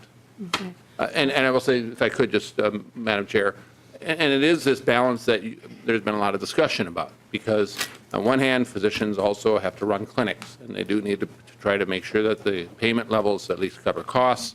But on the other hand, we also are concerned about some of the issues been raised about access, about underinsurance, the use of high deductibles, which is creating a real problem where people do not have coverage. So that's the balance that we've been trying to look at the Medical Association, and that's the basis of our policies. Thank you. Chair Liebling? Thank you, Madam Chair. And I think this might be a good moment to just point out, if people don't know, that the part of the OneCare proposal that's been presented tonight is only part of it, and that there is an affordability piece, because there are two other pieces of this that Ms. Zimmerman actually mentioned really quickly. One is like a premium discount piece that would replace reinsurance, that would give consumers an immediate discount off of the premium price. So that's part of the proposal. And then there is something that a tax credit that would be similar to what we already have under the Affordable Care Act, but would extend to higher levels of income, so that it would kind of smooth out that cliff. So because Mr. Renner talked about definition of affordability, I believe that is part of the plan. And I just want to mention that because it does give some context to all of this. I mean, this is complicated. There are a lot of moving parts, but I think that's fair for everyone to understand that as well. Thank you for that. Representative Albright, did you have a question for Mr. Venter? He answered them all. Okay, thank you so much. Okay, yes, come on down, please.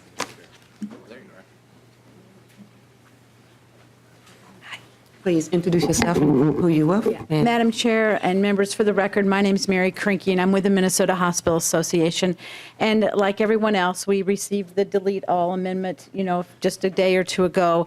We have a very broad and diverse membership of 142 members, rural, big, urban, and this issue cuts different ways with different members of ours. And so we're still collecting some input, and hopefully we'll get a comment letter to the committee members soon. I do want to comment on a couple of things that were said.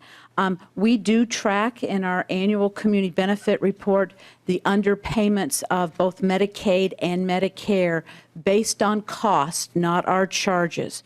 So I don't have the information at hand, but I can provide the information to the committee, the actual numbers that have been audited of Medicare and Medicaid underpayments to the hospitals. It is publicly reported, and this is not on our charges, this is on our costs. So that is a fact of information I can share with the committee to get the members that information.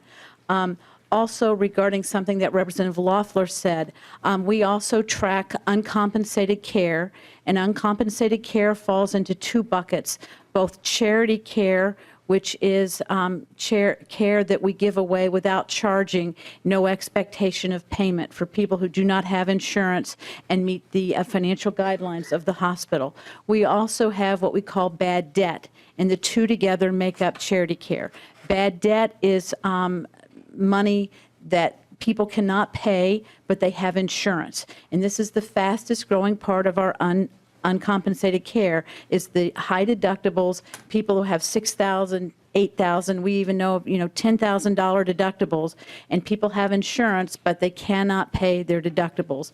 And that's the fastest growing part of our uncompensated care. We track that information annually. It's reported to the Department of Health. That is audited as well. So there's two pieces of information that I can get to you all, and that's the uncompensated care numbers as well as the underpayment from government sources. So be happy to share that information with the whole committee. And we do have some concerns about the bill, particularly the way the bill is structured with the amendment. Medicare payments mean different things to different hospitals. Our critical access hospitals have a payment system that is actually based on their costs, and it is a higher reimbursement than the PPS hospitals get. So the bill says, as of the amendment, that it would be some type of weighted average, and that would probably be a pretty significant cut for our rural critical access hospitals. So thank you, Madam Chair. Thank you for that information. Appreciate it. So what I would like to do is go to the amendments, and then we come back to the questions. That okay? Can we work with that? Madam Chair, I think there were a number of members that had questions for the department as well. Want to go to those They'll be first? around. They'll be around for a bit. So why don't we go to the amendments? We have the A1 amendment, Representative. We'll come back to the A1. Why don't we go to the, okay, all right, can you do the A1 amendment? You have the A6. Okay. So we're going to do the A6 first? Okay. So, Madam Chair, I would move the A6.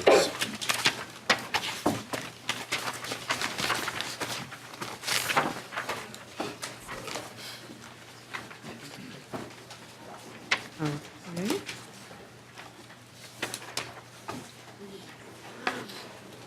So Representative Albright moves the A6 amendment. Thank you, To Madam your Chair. amendment. Thank you. The A6 amendment would add the language from House File 1641 to the bill. That bill allows people on Minnesota Care to purchase insurance on the individual market and access the advanced premium tax credits that would be eligible for in order to do so. It's essentially the exact opposite of allowing people to buy into Minnesota Care. And I would urge members to vote green. Chair Liebling. Thank you, Madam Chair. And, we've seen this movie before. And where we've seen it is when Representative Gottwald was the chair of this committee. And we passed something called the Healthy Minnesota program that did something very much like that. And the theory was we're going to give people some money and send them out into the individual market, and they'll have these great plans. Well, guess what? Most of those people ended up uninsured. They could not afford those private market plans, and it was a dismal failure. So this amendment attempts to replicate that today. I don't know why we would go back to something we've tried and have shown to be so terrible. Besides that, we know that we've just had a whole discussion about the costs for people in the individual market and how high the premiums are, and even if they get the premium tax credits, that this puts people in a situation of having sky-high deductibles. And so, Representative Albright, I don't know why we would want to do this, but I would strongly urge members to vote no. Madam Chair? Representative Albright. Madam Chair, because my name was referenced and I am the author of the bill, well, here we go again, rah-rah. This is exactly what we did with MNsure. We assured them that they were going to get great coverage. If you wanted to keep your doctor, you could. We're going to save you $2,500.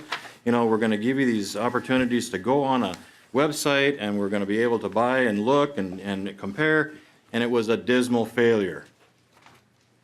So why are we trying this? Well, because what we're looking at right now ain't going to work better than MNsure. So that's why I'm offering the amendment. Any further discussion on the A6 amendment?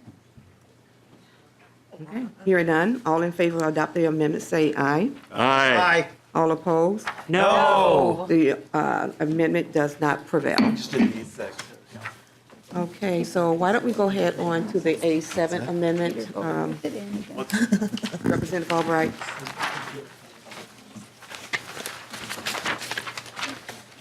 Thank you, Madam Chair. I would move the A7 amendment.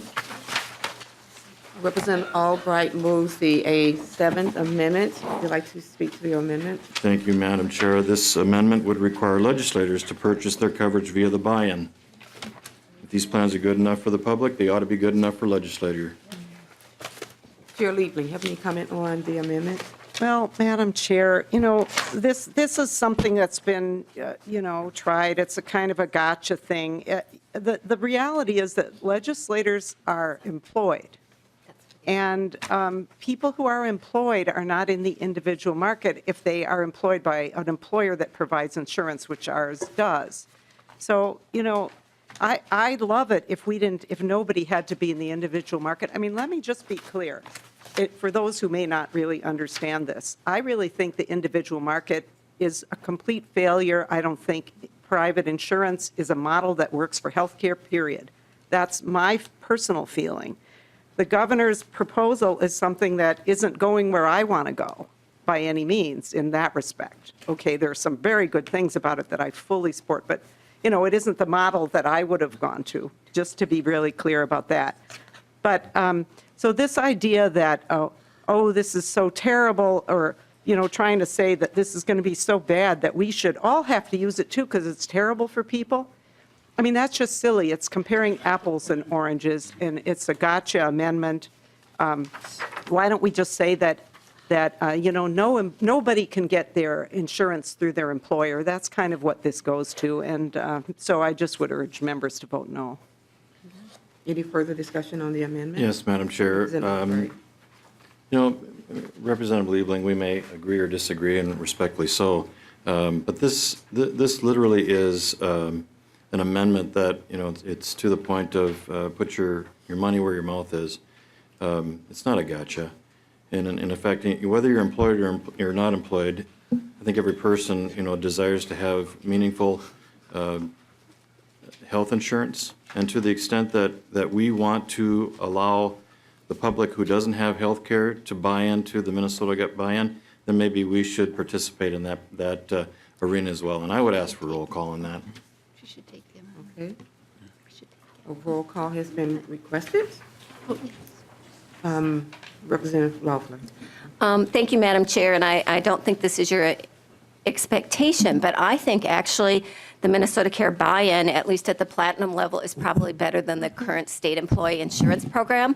We heard it had to be at 90% actuarial cost benefit, and I'm pretty sure our state employee policy, which is the same for all state employees working in all the agencies as well as legislators. We don't get anything special other than other employees. I don't believe that we have a 90% actuarial coverage value. So I think this would actually improve coverage for legislators, and I don't think that's your intent. Well, I think maybe we should take the amendment. a roll call. Madam Chair, I will take the amendment. You want to take it? I take the point. So, Madam Chair, I would still ask for roll call on the amendment. okay, a roll call has been requested on the A7 amendment. The clerk will take the roll.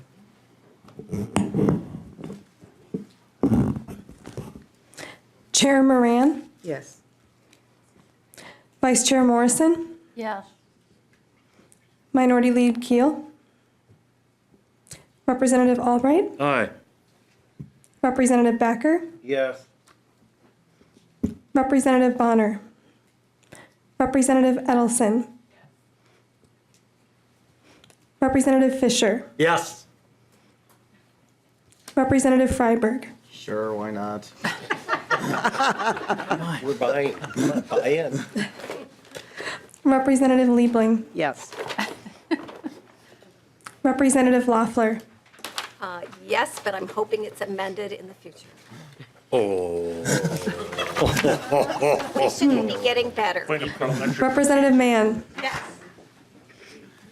Representative New, Representative Pearson, Yes. Representative Pinto, Representative Robbins, Yes. Representative Schumacher, Yes. Representative Schultz, Yes.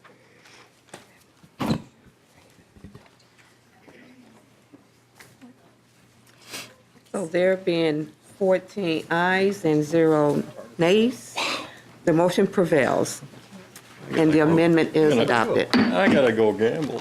Okay. Good job. So we go to the A1 amendment. Representative Pearson? Yes, Madam Chair, and I got 100% going for me tonight in this committee, so we're on a roll. So here it is. The A1 amendment is just asking that the commissioner would submit the federal waiver request on or before January 1st, 2020. So Representative Pearson moves the A1 amendment. In the interest of what some of the testifiers saying, talking about this moving quickly and the urgency of getting this approved, I just thought that we should make sure the commissioner gets all those waivers submitted to the federal government. Chair Lee, any comment on the A1 amendment? Madam Chair, I would like Ms. Zimmerman to speak to that if she could.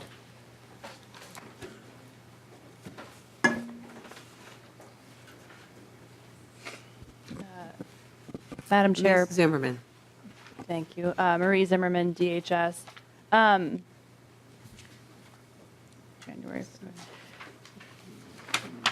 Yep. So one, let me just provide a little levity here for a moment and say that if I'm slow to respond, it's mostly because I have a 5-year-old and this is usually my bedtime. So if you just give me a minute. Yep. So what we have to do for the submission of the 1332 waiver and to do the actuarial analysis. So one, we'd have to put out an RFP and actually procure for an actuarial consulting firm to be able to help us with that. Typically, that takes about, even to have the procurement out there and to sign a contract with an actuarial vendor, takes us anywhere from 6 months to 12 months for the state to do that, and then they need time to actually complete the analysis.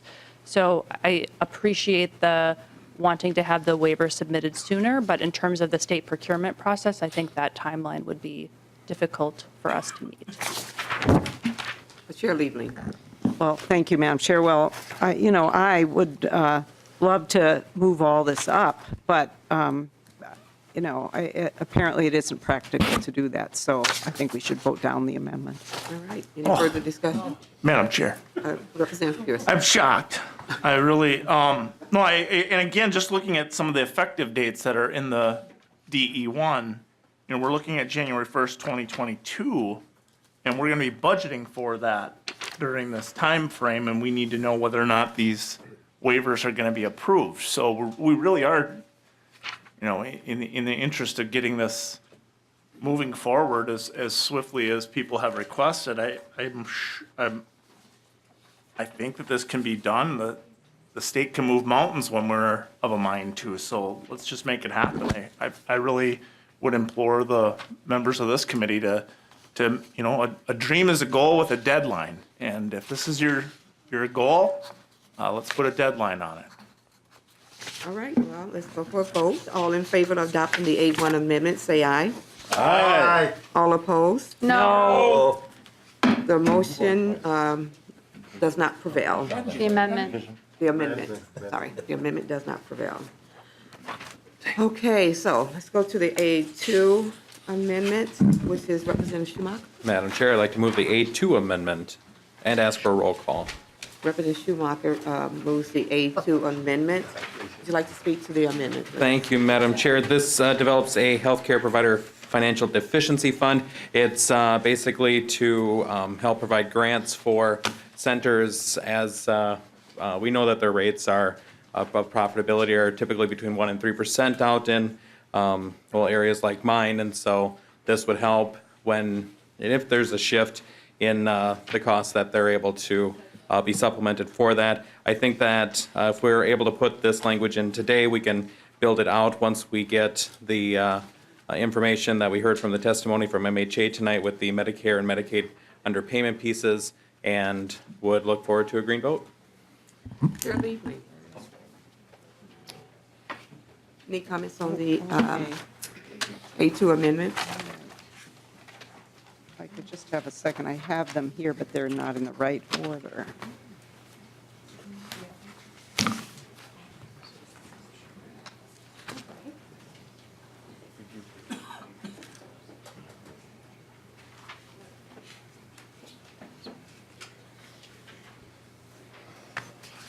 Well, Madam Chair and members, I mean, I think this, the language here doesn't, it just says, as far as I can see, that it's just calling for establishing and administering a financial deficiency fund for healthcare providers.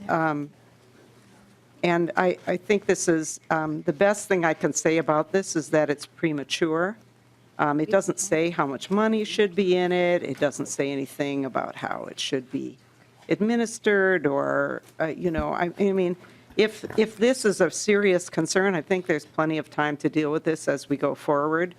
And I think that we need to, you know, especially when we are, I assume that this applies to the whole plan.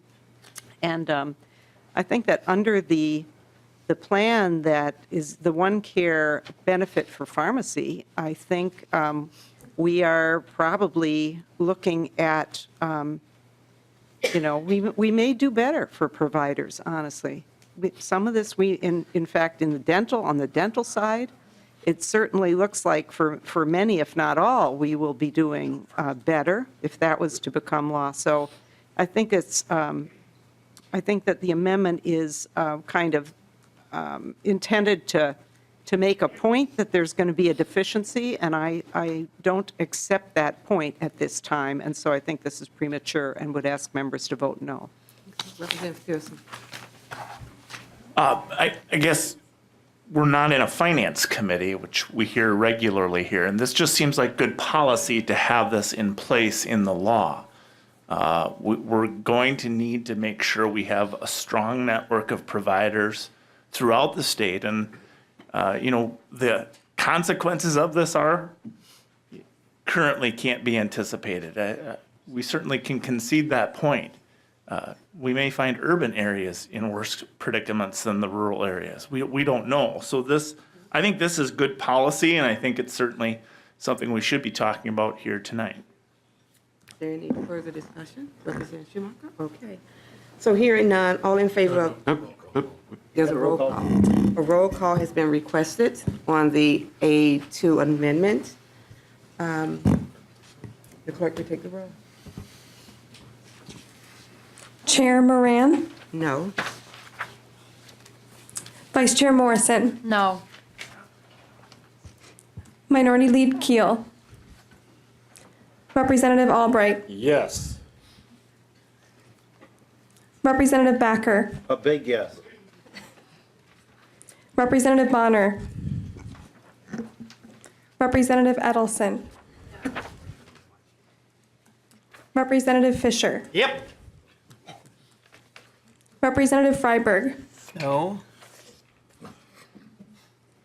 Representative Liebling, No. Representative Loeffler, No. Representative Mann, Representative New, Yes. Representative Pearson, Yes. Representative Pinto, Representative Robbins, Representative Schumacher, Yes. Representative Schultz, No.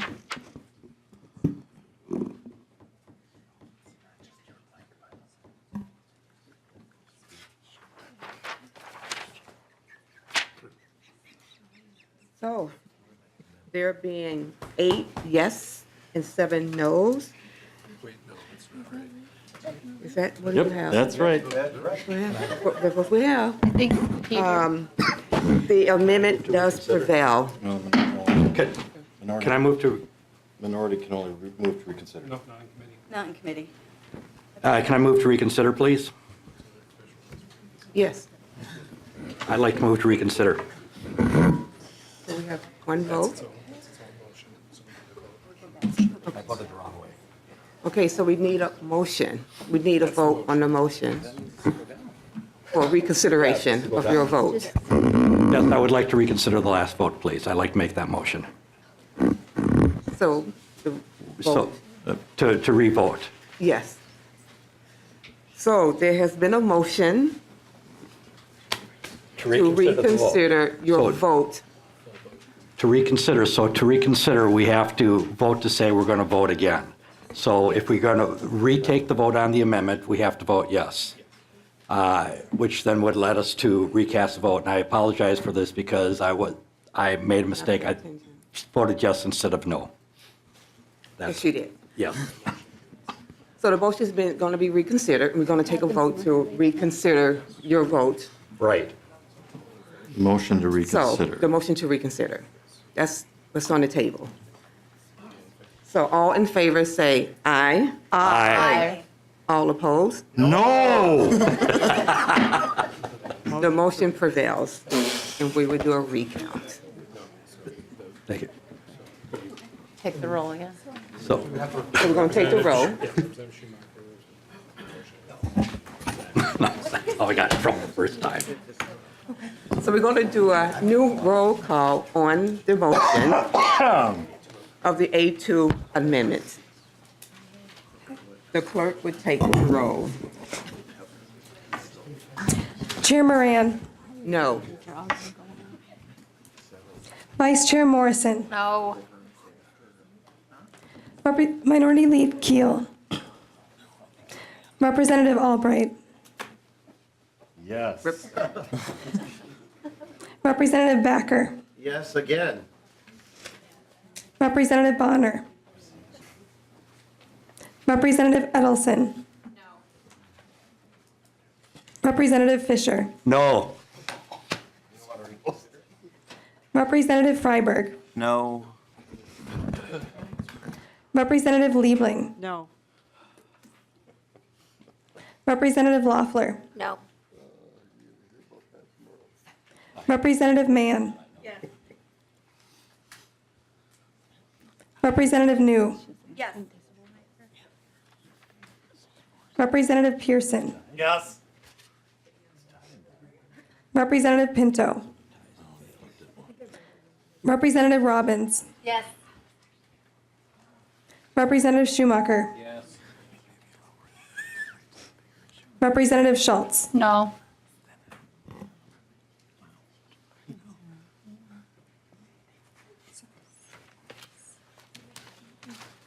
So there being 7 yes and 8 noes, the amendment does not prevail.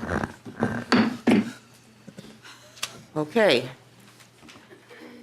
So we're going to move to the A3-1 amendment. Representative New. Find the right amendment. Thank you, Madam Chair. I would move the A3-1. All right, Representative New moves the A3-1 amendment. Could you speak to the amendment, please? Yes, thank you, Madam Chair. So we have been, sorry about that. So we've been told over and over again in this that this Minnesota Care Buy-in program would be self-sustaining, that there would be some initial startup costs, and then the program would be self-sustaining. So basically what this amendment does is just ensure that that is the case. The state of Minnesota really already has multiple programs in place to subsidize health insurance for those people who need it. So what this would do is this would ensure that after those initial startup costs that we understand would obviously be a part of this, that the premiums have to be set to a level sufficient to fund the ongoing cost of both the claims and the costs necessary to administer the program. Chair Liebling, any comments on the A3-1 amendment? Thank you, Madam Chair and members. This is already in the bill. So, I would accept the amendment. It's just redundant, but there's no reason to not accept it. Okay, so Representative New, Vice Chair Liebling, the A3, we need to have to vote on that. Okay, so any other comment, any further comment? Okay, hearing none. All in favor of the A3-1 amendment, please say aye. Aye. All opposed? So the A3-1 amendment has been adopted. All right, so we're going to move on to the A4 amendment, which is Representative Pearson. Yes, Madam Chair, I'd like to move the A4 amendment. I would actually, if we could name bills, I'd call it the Representative Matt Dean bill, so that we don't have the Paul Bunyan ads played over and over like we had for MNsure. Again, the state is creating a product that shouldn't need to have millions of dollars spent on consultants and advertising campaigns and billboards and so on and so forth. So this is really making sure that the dollars that are going towards this are truly going towards the care that's being provided, and that the funds aren't being spent in competition with a private market. Thank you, Madam Chair. Okay, thank you. Representative Pearson moves the A4 amendment and has pretty much explained the amendment. Chair Liebling, do you have any comment on the amendment? Well, Madam Chair and members, you know, as I understand it, the goal in the administration's proposal is to preserve the individual market, as a matter of fact, and to provide options when the market doesn't provide options. So I think that if we want to say that that money can't be used to advertise this, to let people know that in fact the option is there, I think that's a very short-sighted thing to do. Just as it would have been incredibly short-sighted not to let MNsure, as a matter of fact, advertise that it was there. And in fact, MNsure has, you know, now become a fairly successful, quite successful as an organization at doing what it was intended to do. So I think this is very short-sighted.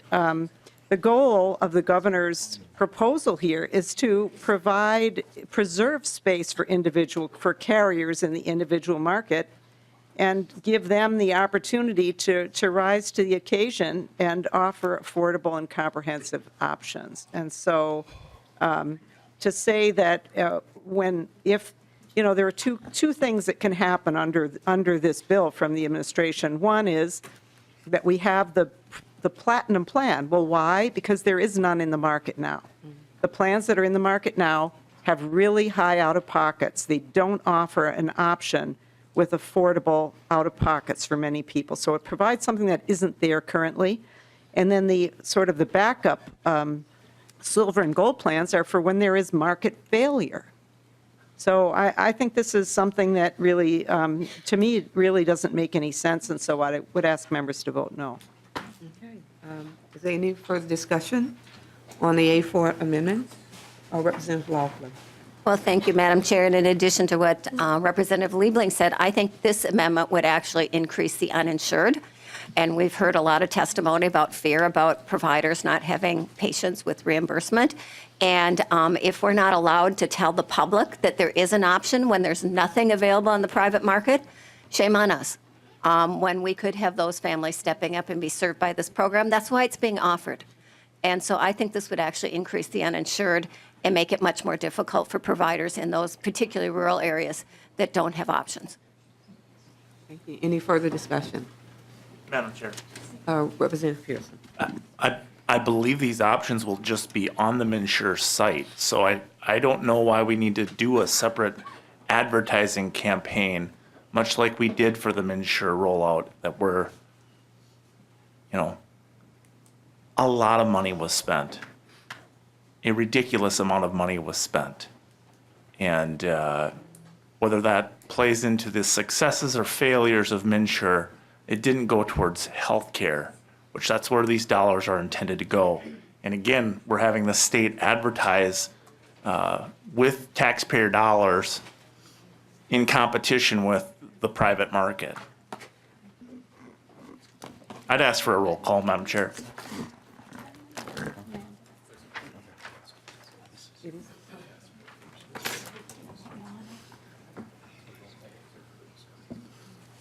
Okay, so there has been a roll call requested.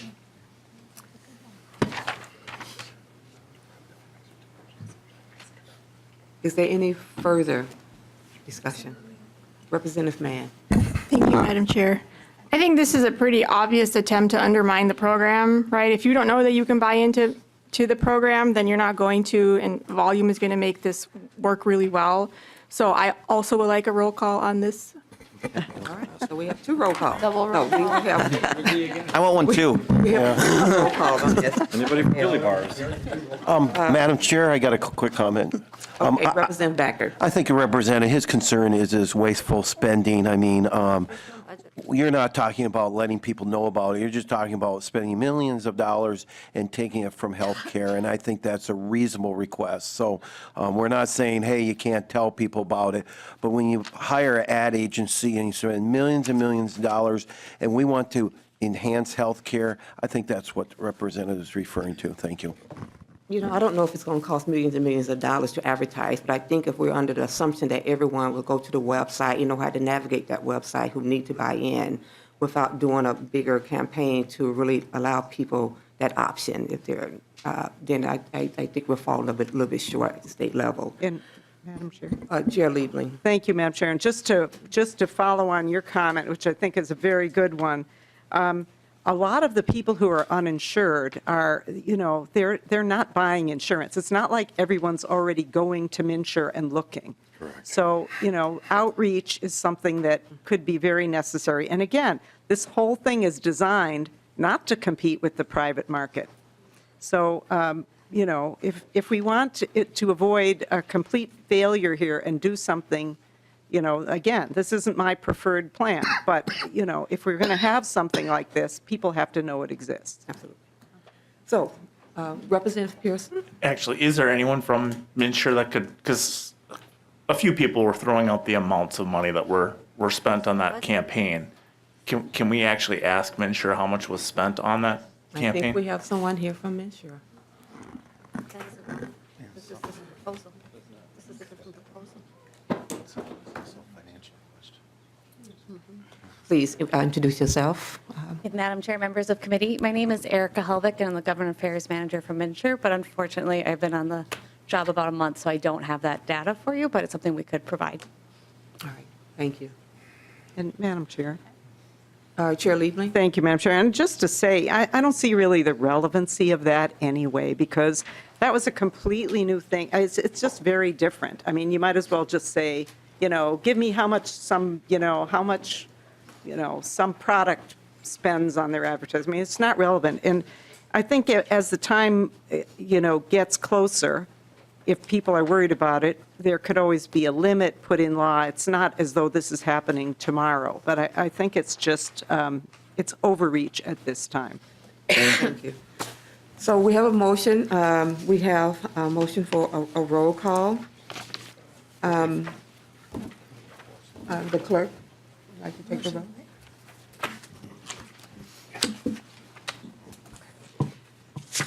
Let's take the roll call.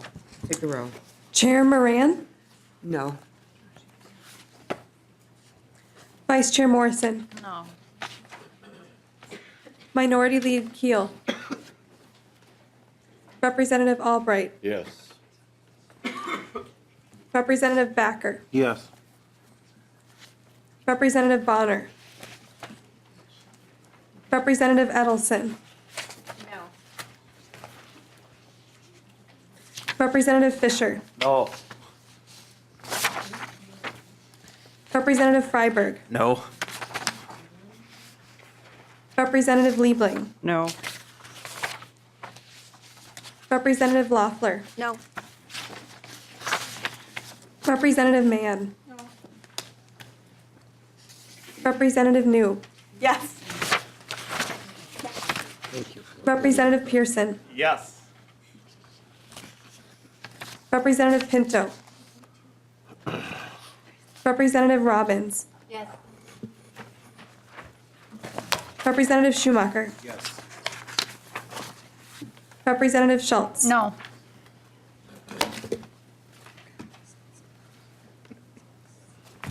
Okay, there being 6 yes and 9 noes, the amendment does not prevail and is not adopted. Thank you. All right, we have the A5-1 amendment, Representative New. Thank you, Madam Chair. I would move the amendment, the A15. So Representative New. The A5-1. moved the A5-1 amendment. Would you like to explain the amendment? Yes, thank you, Madam Chair. So, we tried through a previous amendment to offer some protections, particularly for our rural hospitals with this Minnesota Care buy-in. And this is an additional measure. Clearly, that one failed. This is an additional measure to attempt to provide some protection for our rural hospitals, specifically, and this is in line with current practice, that, hospitals are not necessarily in network for different insurance companies. So this would just prohibit requiring a healthcare provider to participate in a OneCare buy-in network, or to be forced to serve those enrollees as a condition of serving as an enrolled provider in the medical assistance and Minnesota Care programs. So again, this effectively offers a little additional protection to particularly those rural hospitals that are going to be hit really hard by this program. Chair Lavery, would you like to speak to the A5-1 amendment? Well, thank you, Madam Chair and members. I think this amendment is very wrong-headed. I mean, first of all, it would prevent the state from leveraging its purchasing power through its networks to help ensure that Minnesotans have access to providers in their communities. What we need to do is to have better continuity of care. The program is designed so that to get rid of some of the cliffs that exist right now, because people's income changes, and so their eligibility changes, and they move from one kind of plan to the other. So if people say move from Minnesota Care and then they go to the buy-in plan here, the Platinum plan, say, and we don't have the same network, it requires them to then go to a different provider, or it could. So, I mean, this is really does not make a lot of sense. The other part of it, the part about prohibiting them from requiring a healthcare provider to participate, I mean, this is what we commonly know as Rule 101, which I'm not really sure why we call it Rule 101, but that's what we pretty much all know it as. This is something that we have right now throughout, that it helps to get our patients to be able to see providers. Now, there's a debate about how well it really helps, but this is basically saying that we couldn't do that, and I don't think that makes a lot of sense. So I would oppose the amendment. Okay, any further discussion? Representative New. Madam Chair. Thank you, Madam Chair. I'm actually hoping that I might be able to ask a question of, I see Ms. Krinky is here, and I'm wondering, she's with the Hospital Association, so I'm wondering if she would be willing to come and stand for a question for me.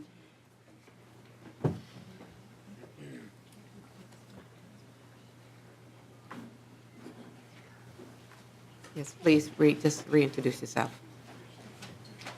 Madam Chair, members of Yes. the committee, I'm Mary Krinky. Representative New?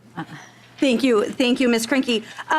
Can you just explain to me currently, I just want to make sure that we understand currently how this works with different insurance, with the current Minnesota Care, current MNsure plans, how does that work for the hospitals and who is in network, out of network, this kind of thing, and how might this Minnesota Care buy-in affect that? If I can, Representative New, I need to back up for just a second. I want the committee to understand that hospitals will take care under EMTALA, Emergency Medical Treatment and Active Labor Act. We're going to take care of anyone who shows up at the hospital, regardless of what their insurance is, regardless of their coverage, regardless of what plan they're on. So I want to be clear, hospitals will take care of anyone who shows up at their doors. So that's point number one. Number two, Minnesota Care and Medicaid. The Medicaid program is all providers, all hospital providers participate in the Medicaid program. Our hospitals all participate in the Minnesota Care program. Now, individually, they may not have a contract with each of the health plans and their networks, but hospitals all participate in PMAP as well as the Medicaid program. So while we kind of liked Representative Schumacher's amendment on that uncompensated care pool, because we have a fair amount of uncompensated care now, and we did have 30 hospitals that, had negative operating margins last year. But I'm afraid this amendment goes against what hospitals do in Minnesota, so.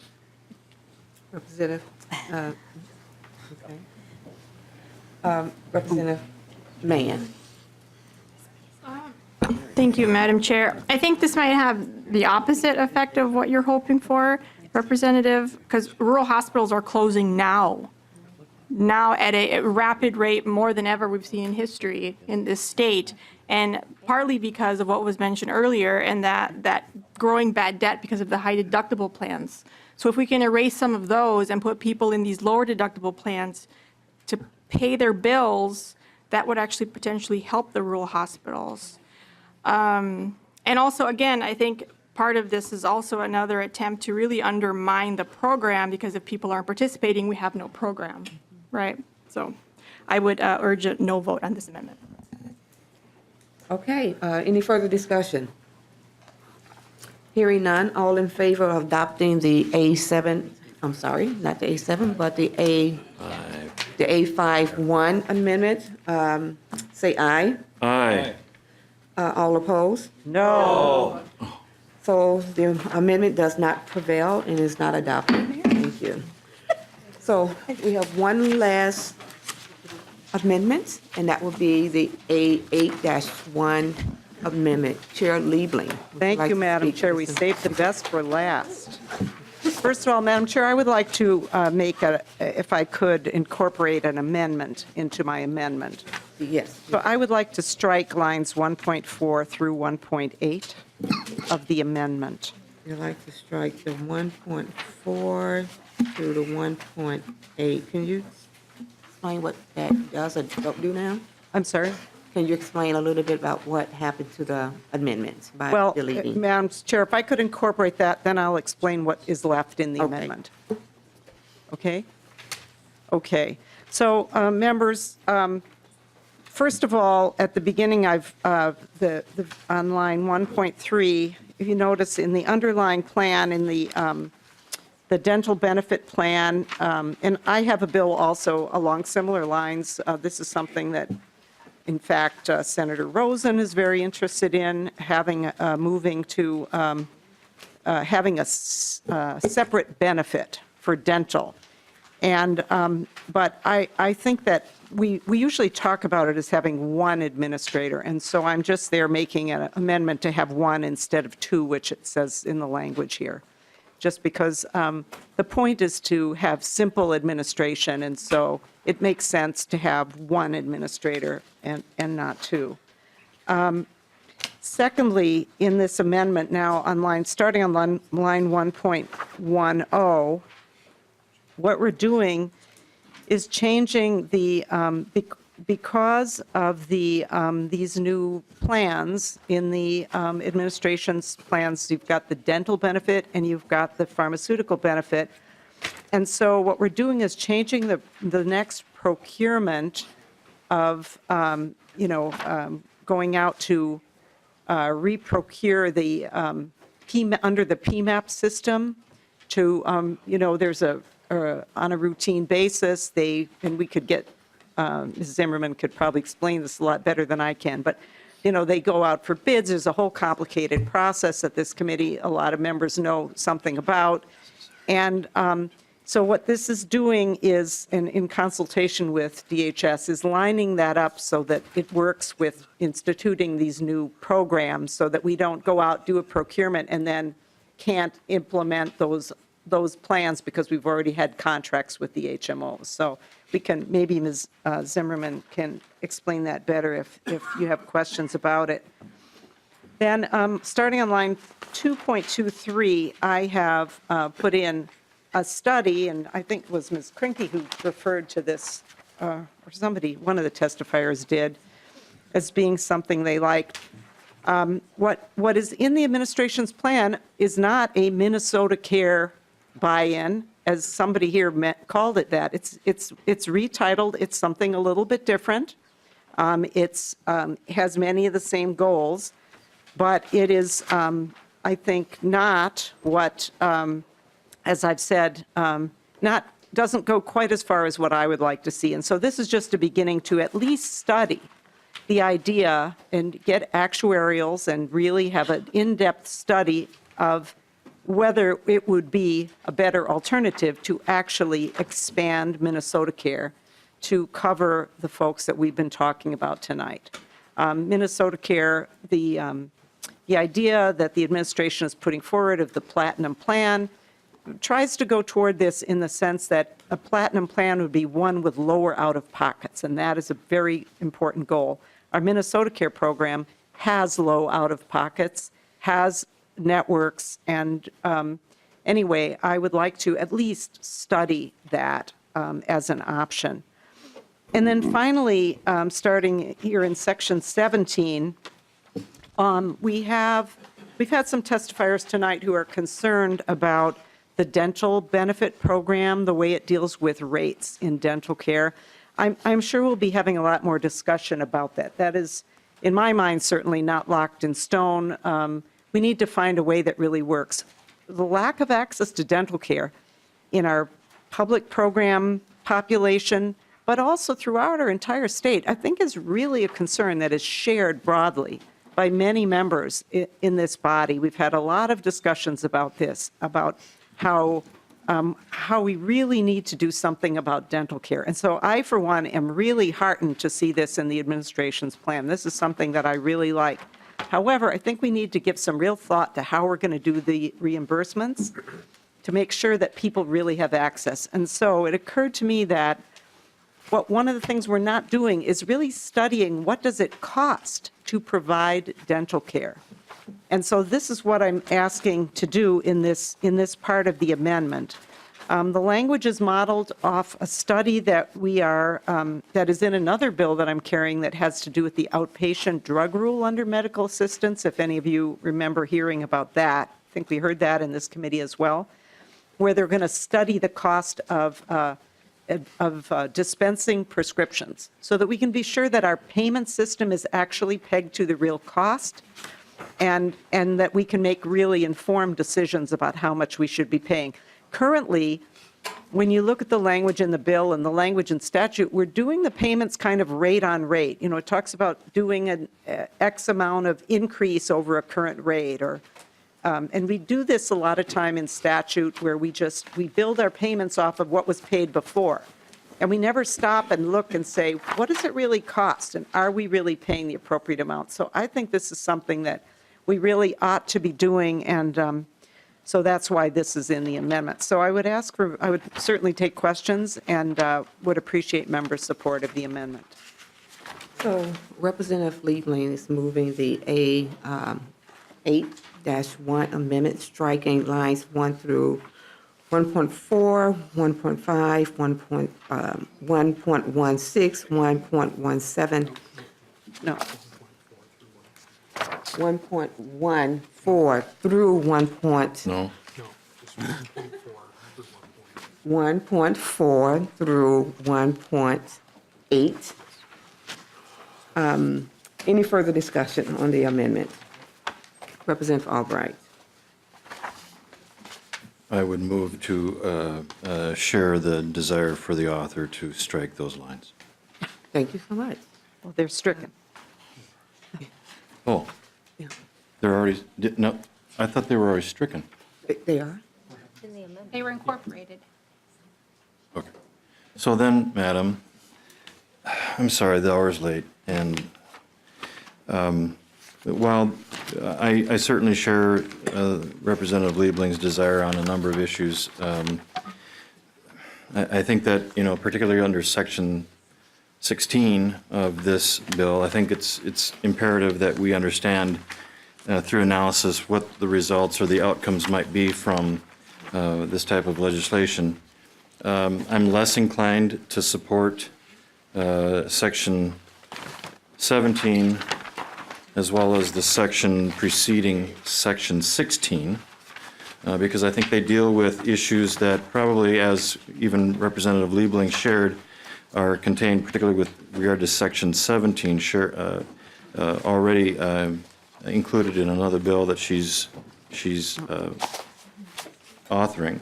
And so with that, Madam Chair, I would move to divide this amendment at lines 2.22 and lines 3.14. Can you repeat? I do that. Can you repeat that, Representative Albright?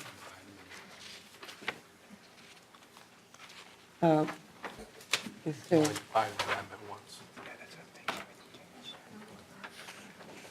Correct?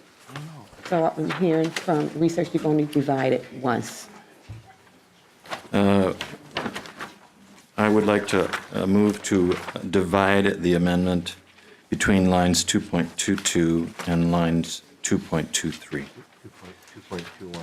Oh, yeah, 2.22.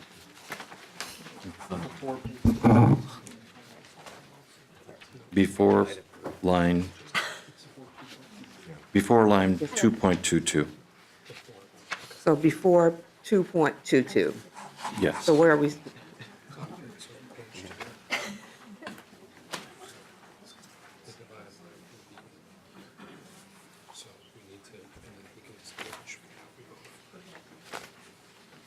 Okay, so we are dividing the amendment at between lines 2.1, 2.21, and 2.22. Okay. So Representative Albright, which would you like to vote on first? Yes, I'd like to move to consider the second portion of the amendment proceeding after line 2.21. So we have a motion to move to vote on the second part of it after 2.21.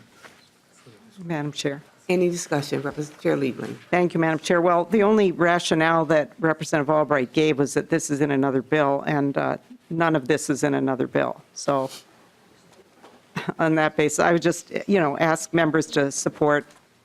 We're going to vote on both halves, and I would just ask members to vote yes. Vote yes. Remember, Representative Albright? I'd ask for a roll call. Okay, a roll call has been requested on the delete amendment of 2.22, bottom half. Okay, let's take the roll. The clerk will take the roll. Chair Moran, Yes. Vice Chair Morrison, Yes. Minority Lead Keel, Representative Albright, Yes. Representative Backer, Yes. Representative Bonner, Representative Edelson, Yes. Representative Fisher, Yes. Representative Freiberg, Yes. Representative Liebling, Yes. Representative Loeffler, Yes. Representative Mann, Yes. Representative New, Representative Pearson, Point of parliamentary inquiry. This is a motion to divide. No. No, vote. We're voting on the second half of the divide. No. Representative Pinto, Representative Robbins,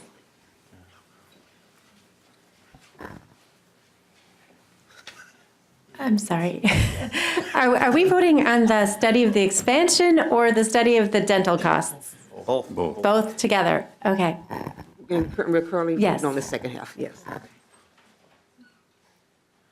Representative Schumacher, No. Representative Schultz, Yes.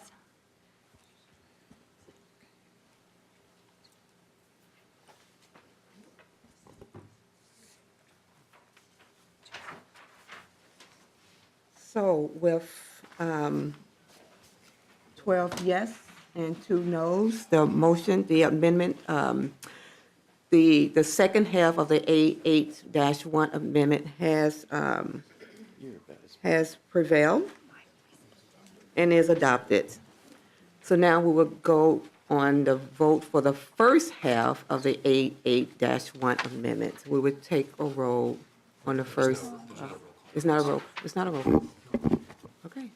So we need to vote on it, though. And Chair Liebling? And Madam Chair, and just, to remind members what we're voting on, this part of the amendment is to allow DHS to put off procurement so that they can align these new benefits with the new contracts that they'll be putting out with, so that they don't have to sort of redo or, it's to streamline and simplify things so that, and I think that is to the benefit of everyone. If members remember when we've played around with the procurement some in recent years, and it's caused quite a bit of chaos for counties, for people on the programs, for providers, and it also costs a lot to keep doing procurement. So this is to simplify and streamline if this plan moves forward and we have these new benefit sets,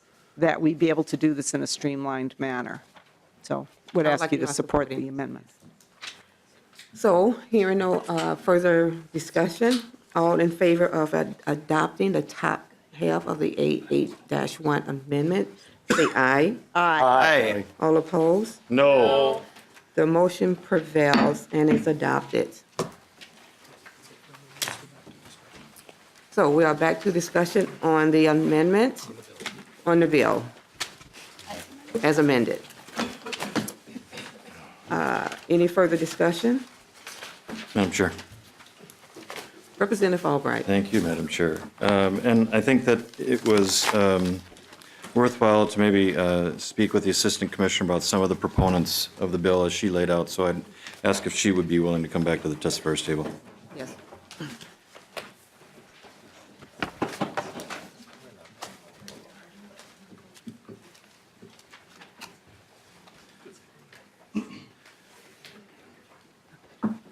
Madam Chair and Assistant Commissioner, Ms. Zimmerman. Ms. Zimmerman, we've heard a lot about actuarial modeling, and obviously this was put forward by the governor, and my presumption would be that some actuarial modeling has already occurred in an effort to put this bill together. And so my first question is, has actuarial modeling been performed to get to the point you're at with this bill? And if so, secondly, I would respectfully ask that you provide it to both of the Health and Human Services Committees. Ms. Zimmerman. Madam Chair and Representative Albright, at this point, no, we have not done any actuarial modeling on this particular product. Representative Albright. Thank you. Oh, Madam I'm Chair. morphed. Ms. Zimmerman, in Ms. Committ's testimony, she talked a lot about the rebates that are already in the system. And I share the concerns of the author that rebates really do cloud the accuracy of what people are paying in the stacked hierarchy of what's going on. So again, going back to the assumptions, whether they be in modeling or not, are you relying upon those rebates in this bill for the presumption of how you would roll it out to the folks that might participate in this program? Ms. Zimmerman. So, Madam Chair and Representative Albright, I just want to make sure I get all your questions. And just to follow up on the last question about the actuarial modeling. So, because the platinum level plan wouldn't take place until 2023, there's a lot we don't know about what that might look like and what the market might look like. So, and there's also many requirements under the 1332 guidance of things that we have to show in terms of impact. So that's one reason why we don't have a modeling yet. In terms of rebate, and certainly Mr. Hope can come down here and help me if I get too out of my depth. So for Medicaid, manufacturers that participate in the federal drug rebate program, we have to cover their drugs. We also have a supplemental rebate. That's the larger part of our rebate program, and that's in federal law. For Minnesota Care and for the OneCare buy-in product, the supplemental rebates, although important, are not the largest part of the price difference here. It's mainly having products on the preferred drug list and the pricing that we get on that. In terms of the savings that's in the OneCare proposal, the savings that we're getting on pharmacy is coming from two places. It's coming from the experience that we've had in trends in fee-for-service under our pharmacy benefit that DHS manages that we're proposing to move this to has run anywhere from negative to about 0.5%. And the trends that we've seen in our Medicaid managed care plans have run more in the 4 to 6% range. So the savings that's provided in the OneCare package today is two things. One is that difference in trend, and two is the discount that we get, that the state Medicaid agency gets on 340B pharmacy providers. Representative Albright. Madam Chair, and Ms. Assistant Commissioner. So CMS has indicated that 1332 waivers going forward are going to be predicated on market-based programs. But from testimony that we've heard in the last several hours, it's not a market-based program. And so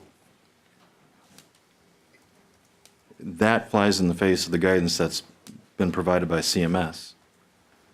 And so given that, how do you come to the intent of providing the provisions of this bill without that waiver based upon what CMS has already I guess, inkled in terms of their intention going forward? Ms. Zimmerman.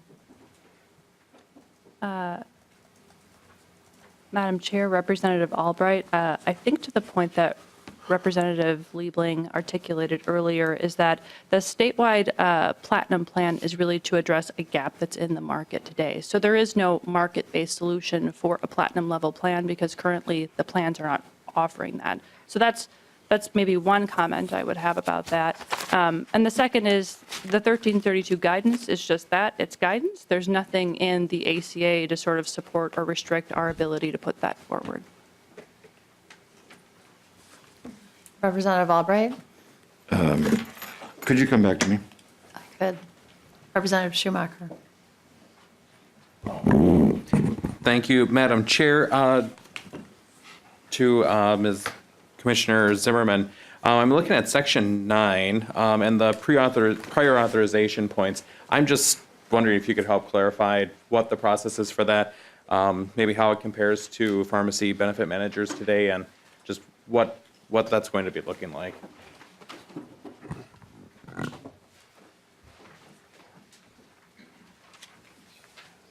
Please state your name for the record. Good evening. My name is Chad Hope. I'm the Deputy Director for the Division of Purchasing and Service Delivery at the Department of Human Services, and I oversee the pharmacy program. Excuse me. The question was Section 9, how the prior authorization section works. Prior authorization within a basic health plan, qualified health plan, is slightly different than that of Medicaid plan. Within Medicaid, federal law requires a 24-hour response time to prior authorizations, where I believe under the federal rules for a QHP, it's a 72-hour response. So we would be either aligning with the QHP, but honestly, we would be targeting those Medicaid metrics of the 24-hour response time. Representative Schumacher. You good? Okay. Representative Mann. Thank you, Madam Chair. I just wanted to clarify, so for both the dental and medical, there will be contracting with HMOs to provide that service? Mr. Hope.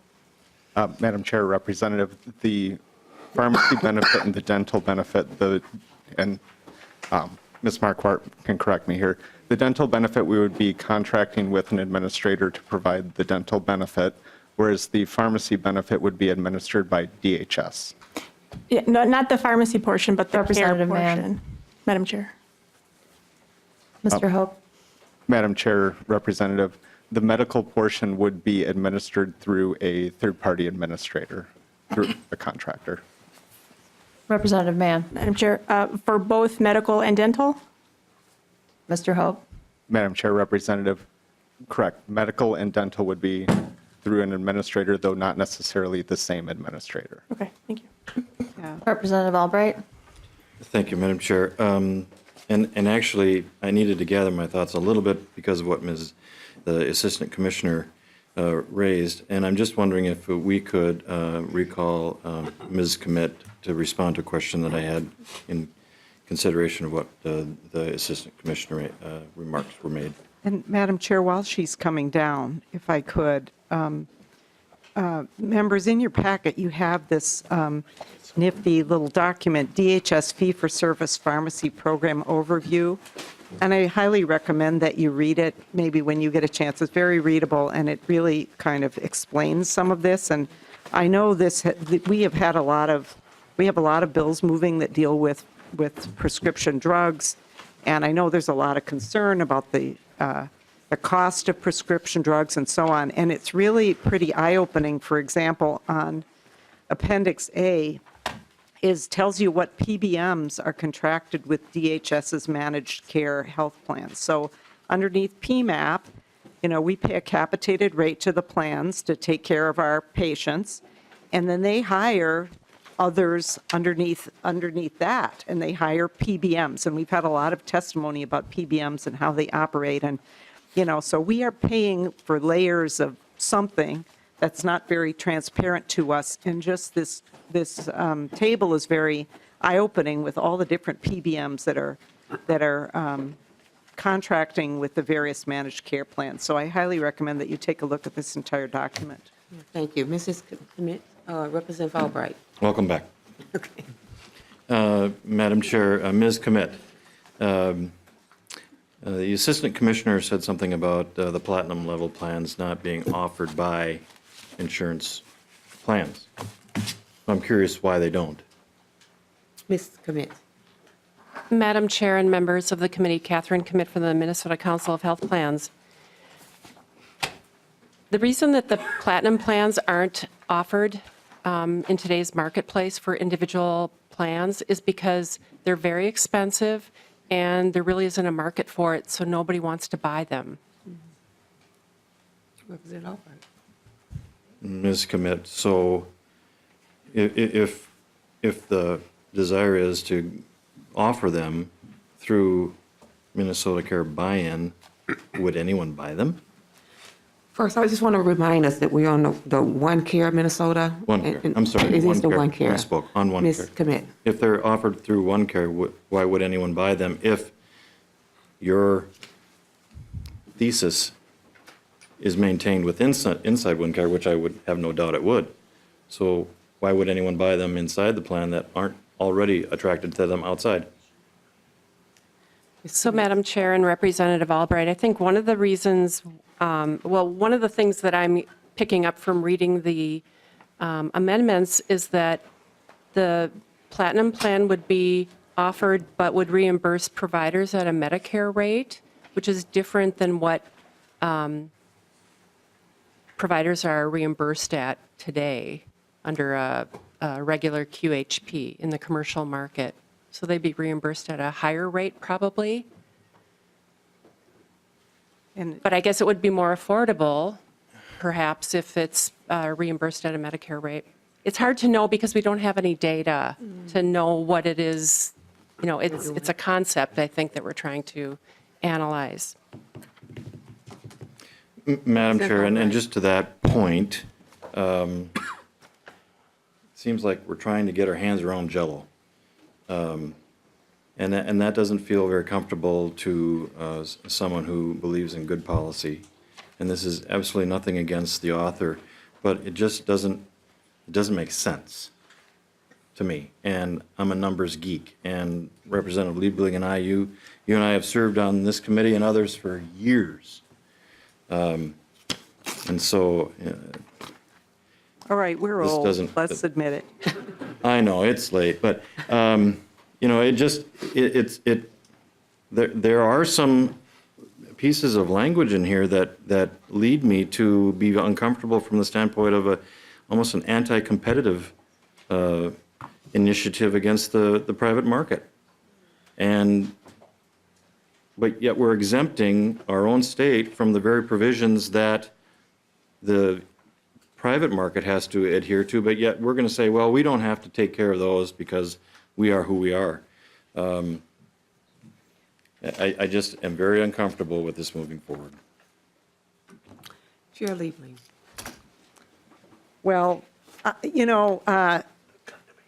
Representative Albright, I think this doesn't go near far enough. I think it preserves the individual market, which shouldn't be preserved.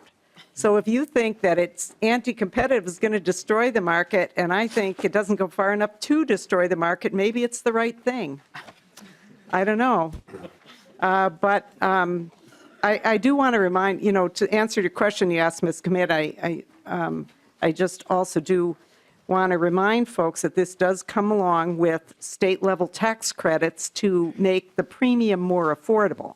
Now, the problem that we have right now is that even with the tax credits under the ACA, people can afford a premium often, but they still don't have health care because they can't afford the out-of-pockets with all the downstream effects that the Hospital Association, Ms. Krinky, was talking about. So that is where our problem lies. People, they may have insurance, but they don't have access to health care.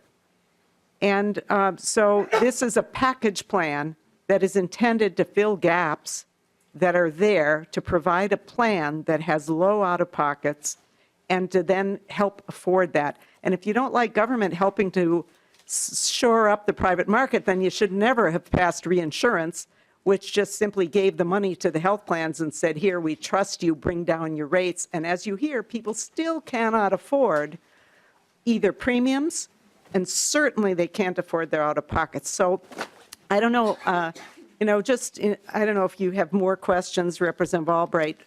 Maybe I should stop there and let you ask more if you do. But I don't know that we're going to agree on this. And, I certainly haven't heard any better solution coming from your side. I'm going to pass this on to Representative Edison. Thank you, Madam Chair.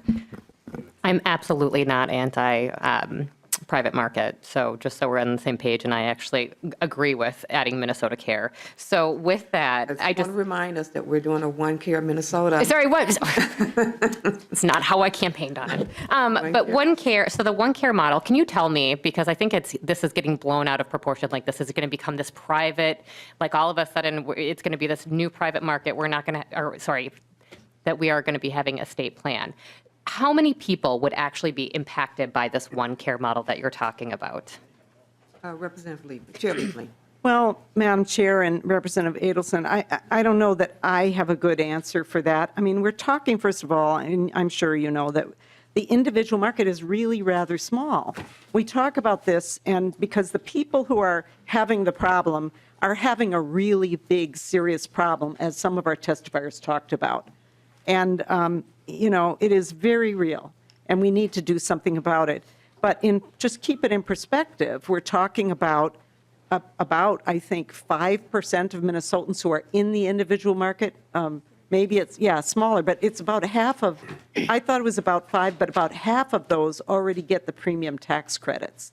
So when we're talking about people who are above 400% of the federal poverty level, the people who get no help, who absolutely have to pay for the whole thing themselves, they don't get tax benefits, which, by the way, employers and employees do get a tax benefit to help pay for their health care. But so it's a relatively small group of people, but it is very, very serious for them, and it impacts a lot of, people, as some of the testifiers said, who are, older but not old enough for our single-payer plan that we all call Medicare. And, there's a gap there that is a very serious gap. Madam Chair, I just want to make sure, very clear that this policy that is before us today is not an free market policy. I would not be voting on that necessarily with my district. So I just want to make sure that we're not like painting it as something that it's necessarily not. I mean, we have about 5 to 7% of people that are uninsured right now. We are trying to meet, this is what this policy committee is supposed to do, is address the needs of Minnesota. And I think, Chair Liebling, that this is aiming to do that. So thank you. It's getting late, Representative Albright, but. No, for this, Representative we've got all the time in the world, Madam Chair. All right. Representative Liebling, do you find it odd that the state would be both regulator and provider of products under this OneCare initiative?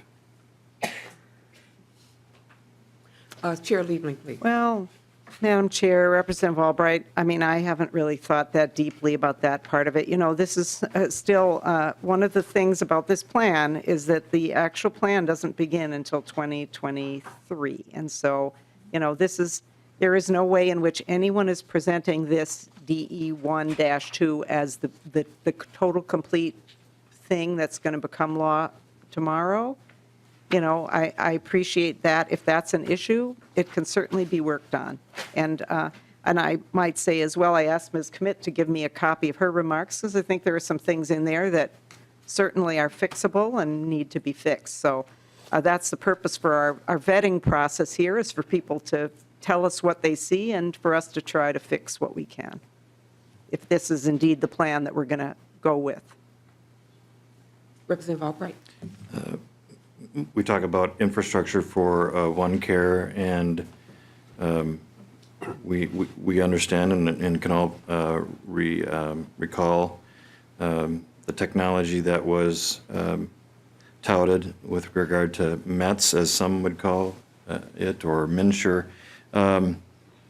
Would this program also be under the purview of Minute, or how would you view, from a policy perspective, responsibilities for the development of the software? Is it through MNsure with a bolt-on? How does that work?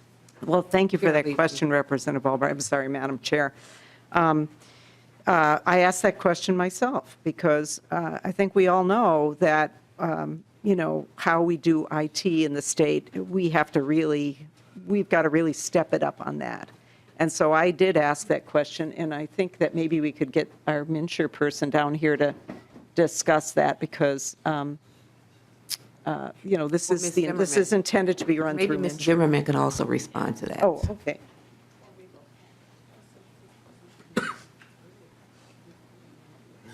Please introduce yourself for the record. Madam Chair, Marie Zimmerman, DHS. Representative Albright, just as other QHP plans are today, that's redundant, QHP plans, sorry, it's getting late. This would be something that would be available through MNsure. In terms of the OneCare package, sort of as a whole, I just want to make sure that we're being clear here. For the pharmacy and the dental portions, those we are either doing in-house, as Mr. Hope described, or we are using experienced vendors that have that already. So we are not relying on Minute for those two portions. For the statewide platinum level plan, as I mentioned, just like QHPs are available on MNsure today, that would work the same. We are not significantly changing anything to the MET system for this proposal, and we are not overly relying on Minute to do any of those activities for this specific proposal. We have some small changes, but this is not anything large scale that involves either one of those two components. And certainly, folks from MNsure can add anything more to that. Okay, Mrs. Helvey, you have anything to add to that?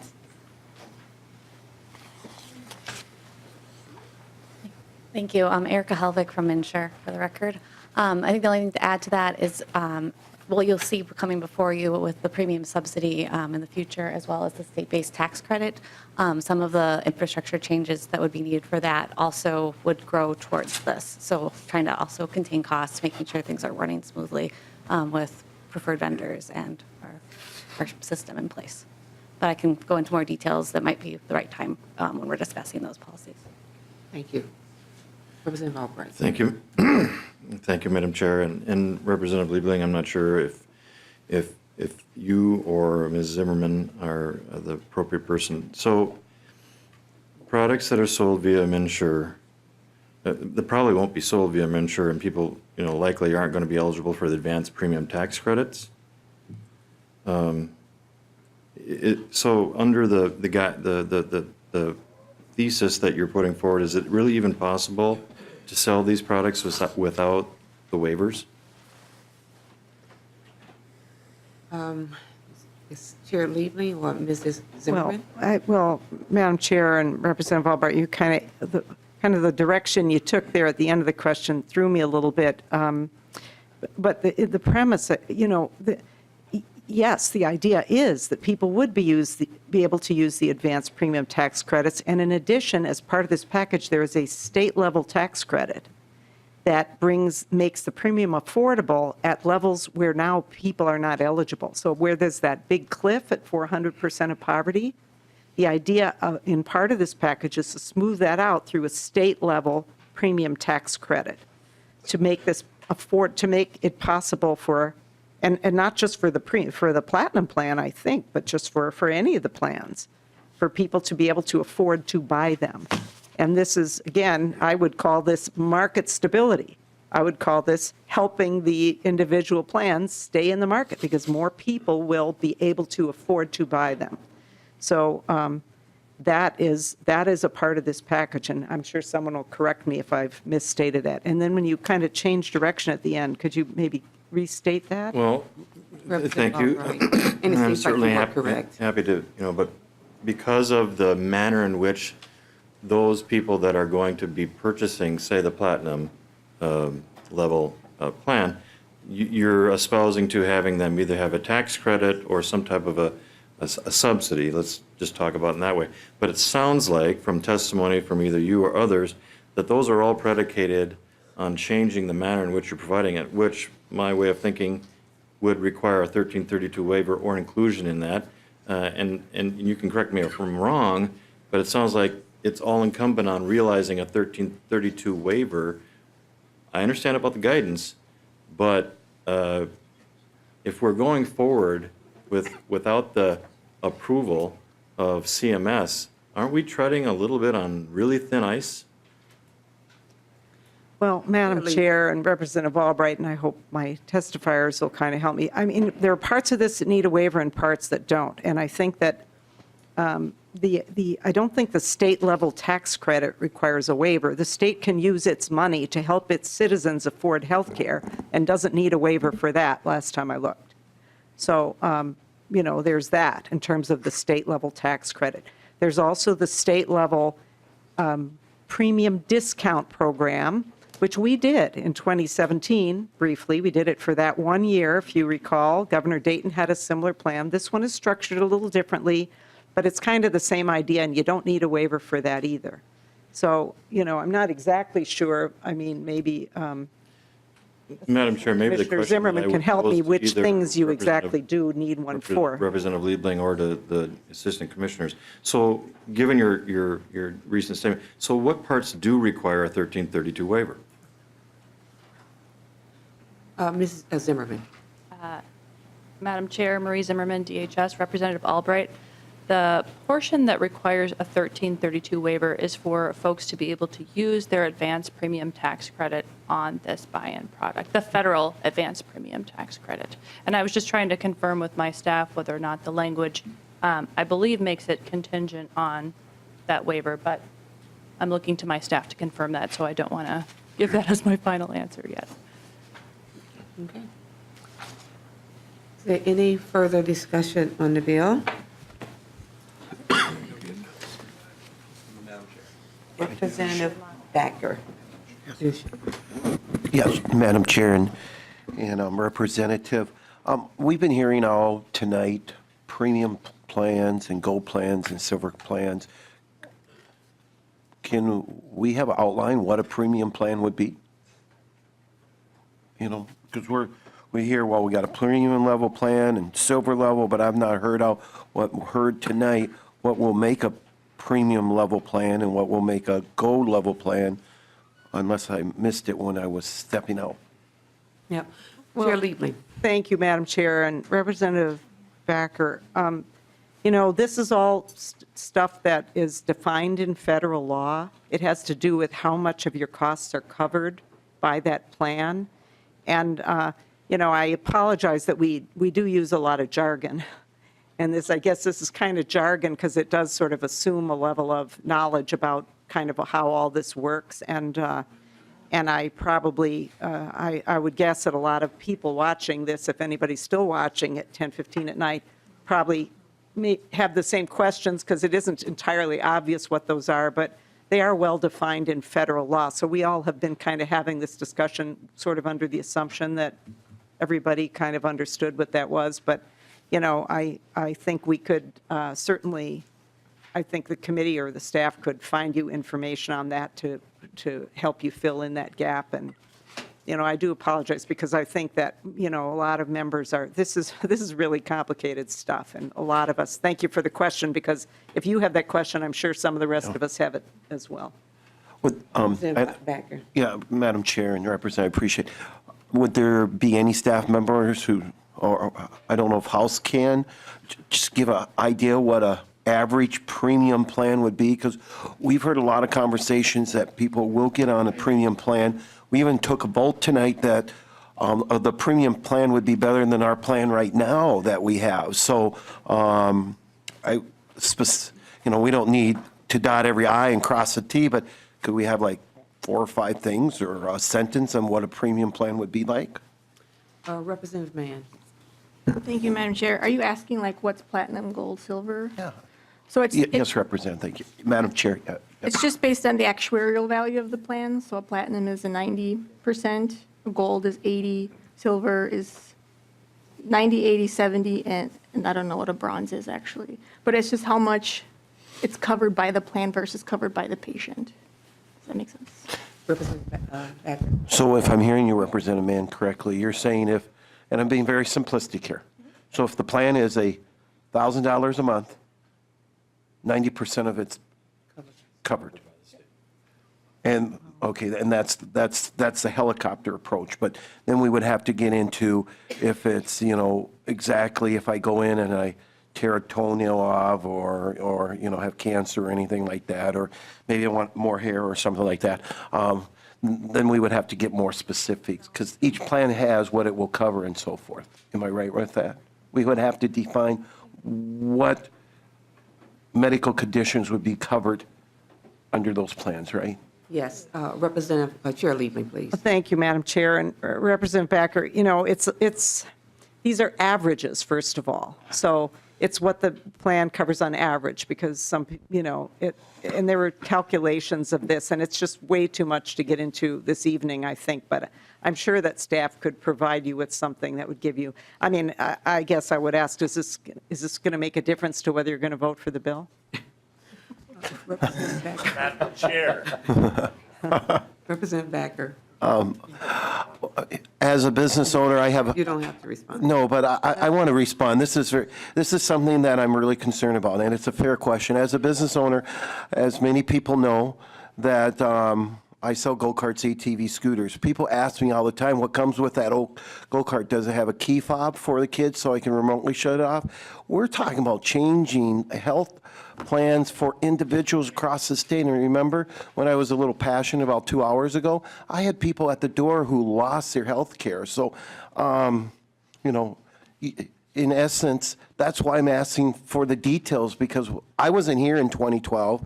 But what I understood is there was a lot of generality and, you know, Paul Bunyan was out there supporting a plan that didn't follow through like it was be. So those are my concerns. Details are important. You know that, and so forth. As a chair on finance, you got to come down to your penny and dollar and make sure things balance at the end of the day. So it is important.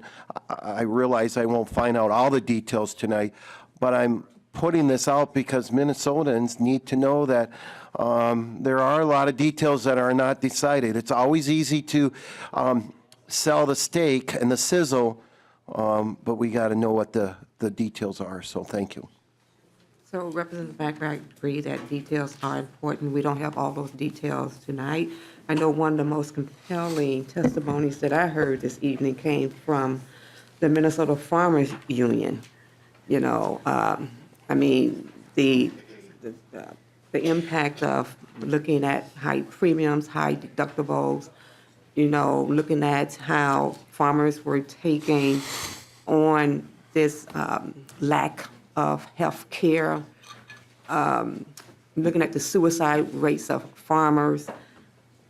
What we do know is that what we have for that population you talk about is not working. They're not getting access. So, you know, I'm going to put like maybe a 5-minute warning that we're going to take a vote in 5 minutes. And so Representative Chair Liebling, if you would like to respond, please. All right. Thank you, Madam Chair, and thanks for bringing it back to the real people. And Representative Backer, it isn't that we don't have the details. In this case, the details are all there. It's just that, you know, if we're going to, it's now 10:20 at night, and to kind of go back to Health Insurance 101 and start going through and doing a primer on what those things are and how that was all calculated doesn't seem like a good use of our time right here now, and doesn't seem closely related to the bill. The important thing is that the Platinum Plan that we're talking about is one where once a person has that plan, that they're much less at risk for out-of-pockets. That's kind of the point. It's a better insurance product that covers more, and that people won't have this, you know, crisis of having insurance and yet not being able to access health care. That's kind of the point here, and that product is currently not being sold in Minnesota. That's what's relevant to this plan at this moment. But as I say, the details are available for you, but there's nobody here to go through all of that detail right now at 10:20 at night. Representative Schumacher. Thank you, Madam Chair, and I just wanted to take a moment to thank you for the way you handled the hearing tonight. It's a complicated bill that we have in front of us, and there's a lot of information that goes both ways on this, and I really appreciate the way that you've allowed us to ask questions here tonight, and especially the way you handle the testifiers when they come through. As I said, this is one part of a bigger proposal, and I was just wondering if we can be expecting to see the premium subsidy and the state tax credit proposals coming through in a kind of a similar manner. You know, I try to run a good committee hearing that allows opportunity for everyone to have a say and to look at how we can, you know, move bills forward in a more fair way, as I see it. And if it does come to this committee, I think there will be the same process. Representative Ederson. Thank you, Madam Chair. Just really quick, to your point about the Minnesota Farmers Union, Mr. Miller had said that he had spoke with, I believe it was maybe a little over 1,000 farmers. He said there was a report, and I'm wondering if our committee can get a copy of that report so members can review that. That would be, I see Mr. Miller in the back, and that's a yes. Thank you, Madam Chair, because I think it's important that we value our farmers, the people that bring food to our tables. I want to thank you, and I think it's important to make sure that they're getting coverage. I know that this committee is dedicated to that, so thank you. Is there any further discussion on the bill? Well, hearing none. Chair Liebling. Thank you, Madam Chair. I just really also wanted to thank the testifiers and everybody who stuck it out here tonight. And we heard some, you know, really good, we had some good, helpful discussion on the bill. And this is just really the first step for it. And I'm sure we'll have a lot more discussion as things move on. So I just want to extend my appreciation to everyone who came and testified and gave their input, including the members. And thank you, Madam Chair. All right, thank you so much. So Chair Liebling renews her motion that House File 3 as amended be recommended for re-referral to the Committee on Commerce. All in favor say aye. Aye. All opposed? No. The motion prevails, and House File 3 as amended is recommended for re-referral to the Committee on Commerce. Well, real quick, guys, one moment before we leave. One moment, please. So our next meeting would be on Friday, March the 8th at 9 a.m. in room 10 of the State Office Building. Friday. The meeting is adjourned. Thank you so much, everyone.